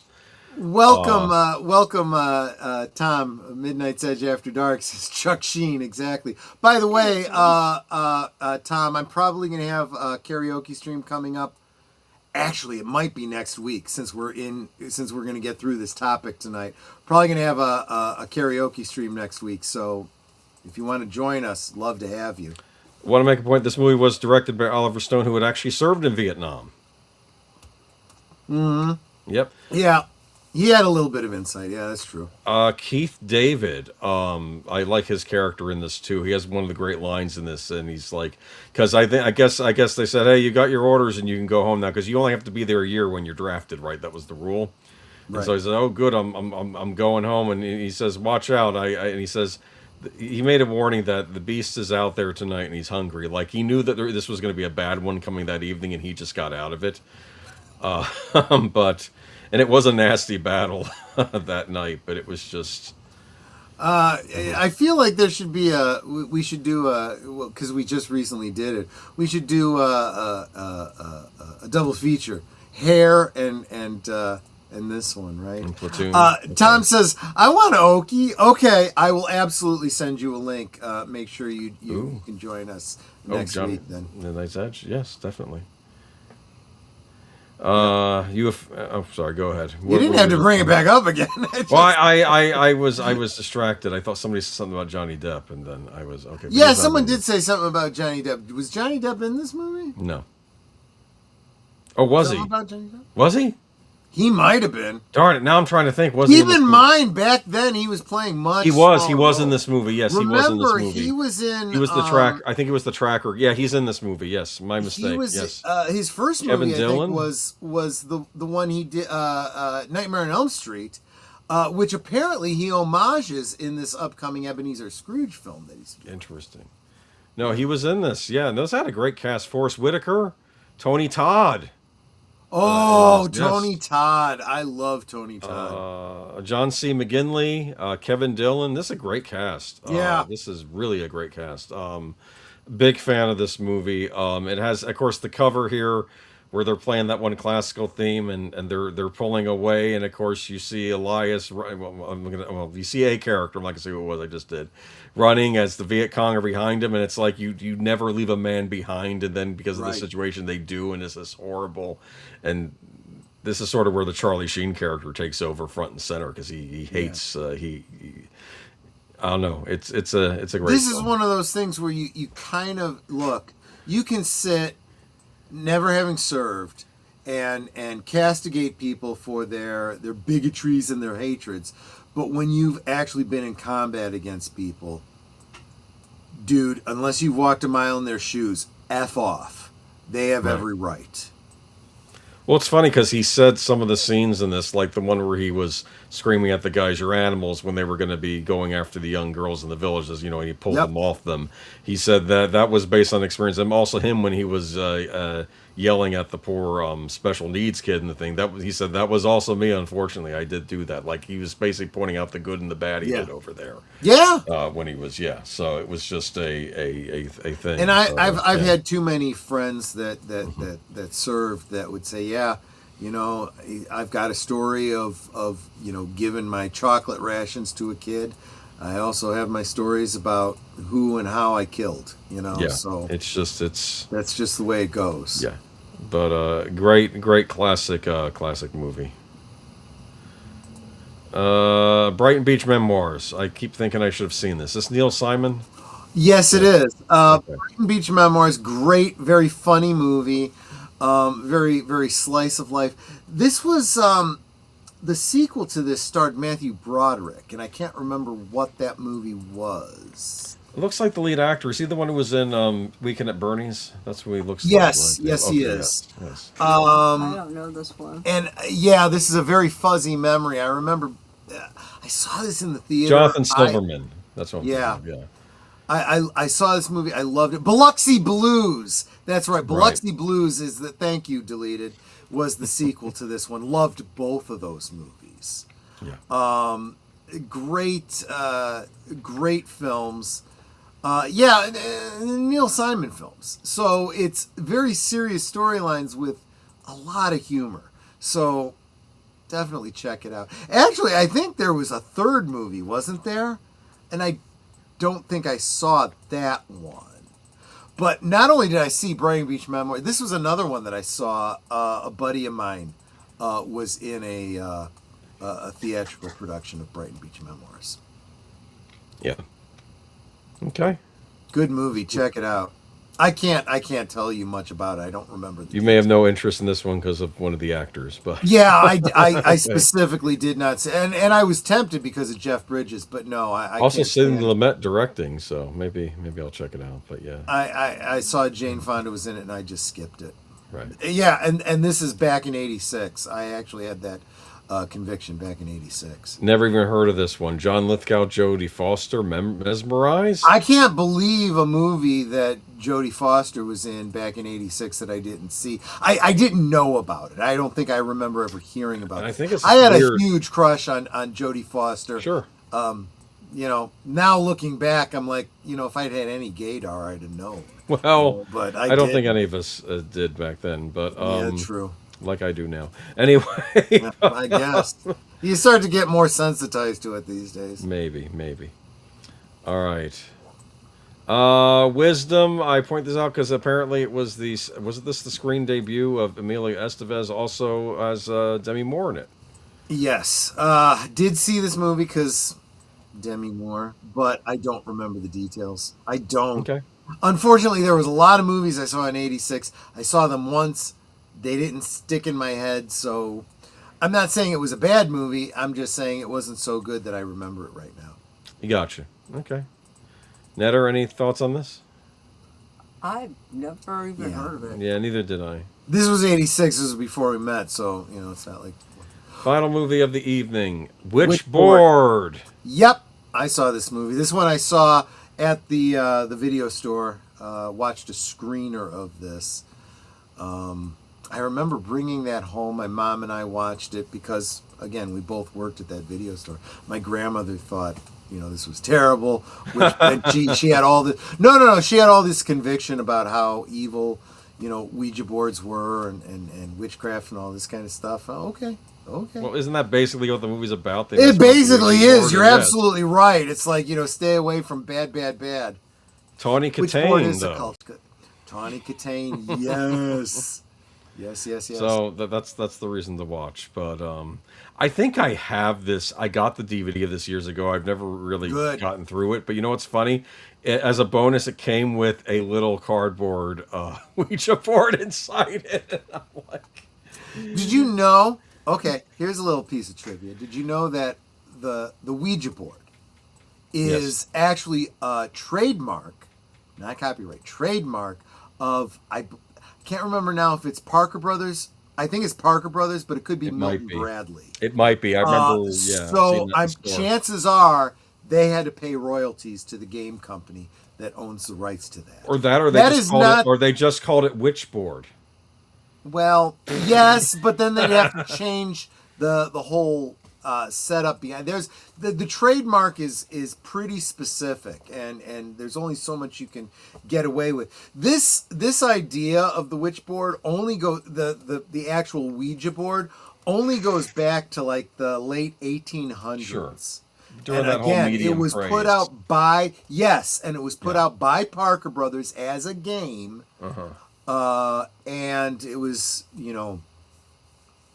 I mean, I could explain the science behind how it actually works, but it was real big with mediums and stuff back in the Victorian era, and but yeah, it's not as old as people think it is. They think it goes back to some sort of antiquity or something like that. No, only about the late 1800s, early 1900s. Oh, we're done. Okay. Yes. Well, it's late. I got to get going. Yeah, You you just gotta shut the wait. stream down, or you want me to kick around for a little bit? I can if you need me to. No, I'm going to wrap it up anyway. Just real quick, of course, we've got last call. We've got what's the show? What's your show that we Geeky Geezers on Sunday. Geeky Geezers. We're going to talk more gaming crap. I mean the current industry. Actually, some interesting Lego news this weekend, though. There's that's not so bad. a couple of iconic television series are getting Lego sets coming soon.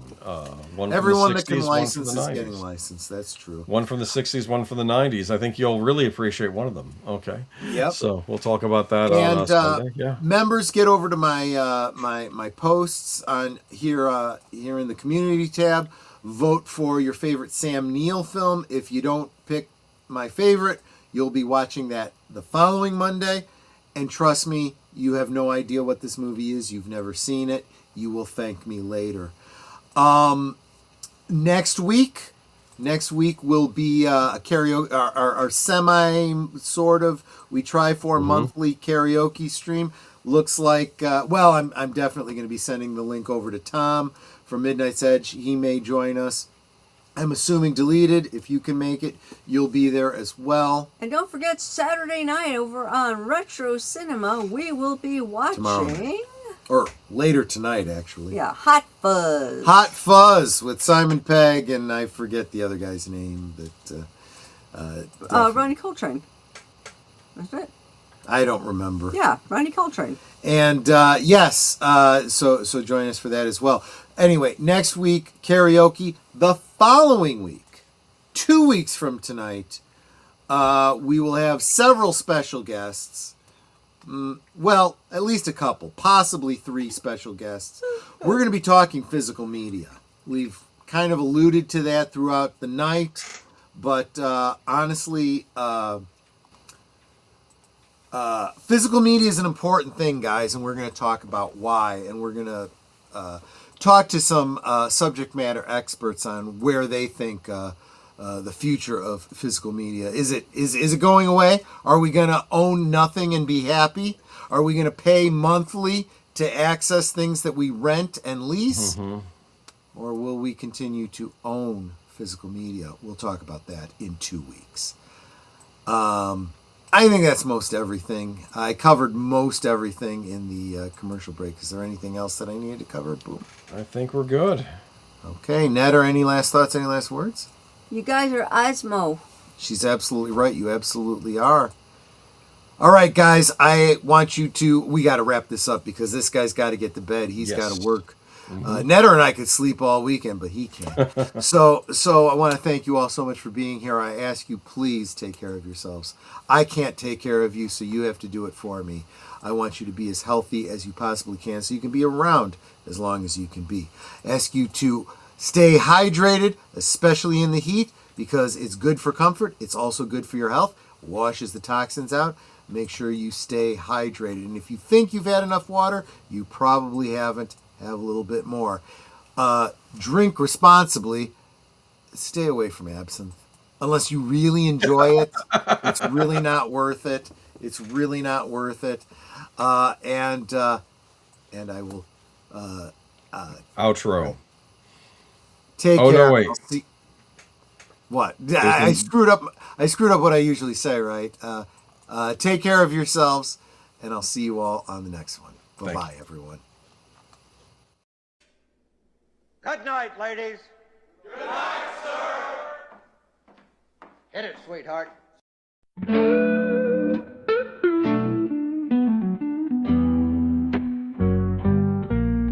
The neon lights are fading, closing time is near. Whispers in the corners, secrets shared sincere. The bartender's polishing the final glass. Time slips away like moving through the grass. Last call for alcohol, make your dreams come true. One more round, friends, from me and you. Let's toast to the night, to the stories we've spun. Here's to the laughter and to what's begun. The shadows are dancing as we linger still. Every clink of a glass, a memory to distill. Beneath this smoky haze, our feelings they unfurl. A tapestry of whispers in this corner of the world.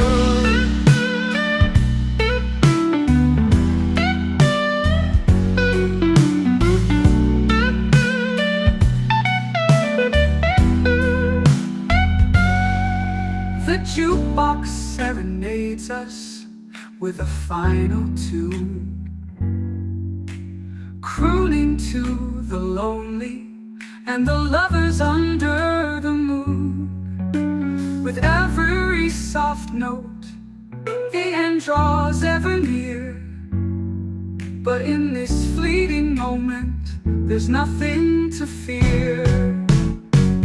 Last call for alcohol, make your dreams come true. One more round, friends, for me and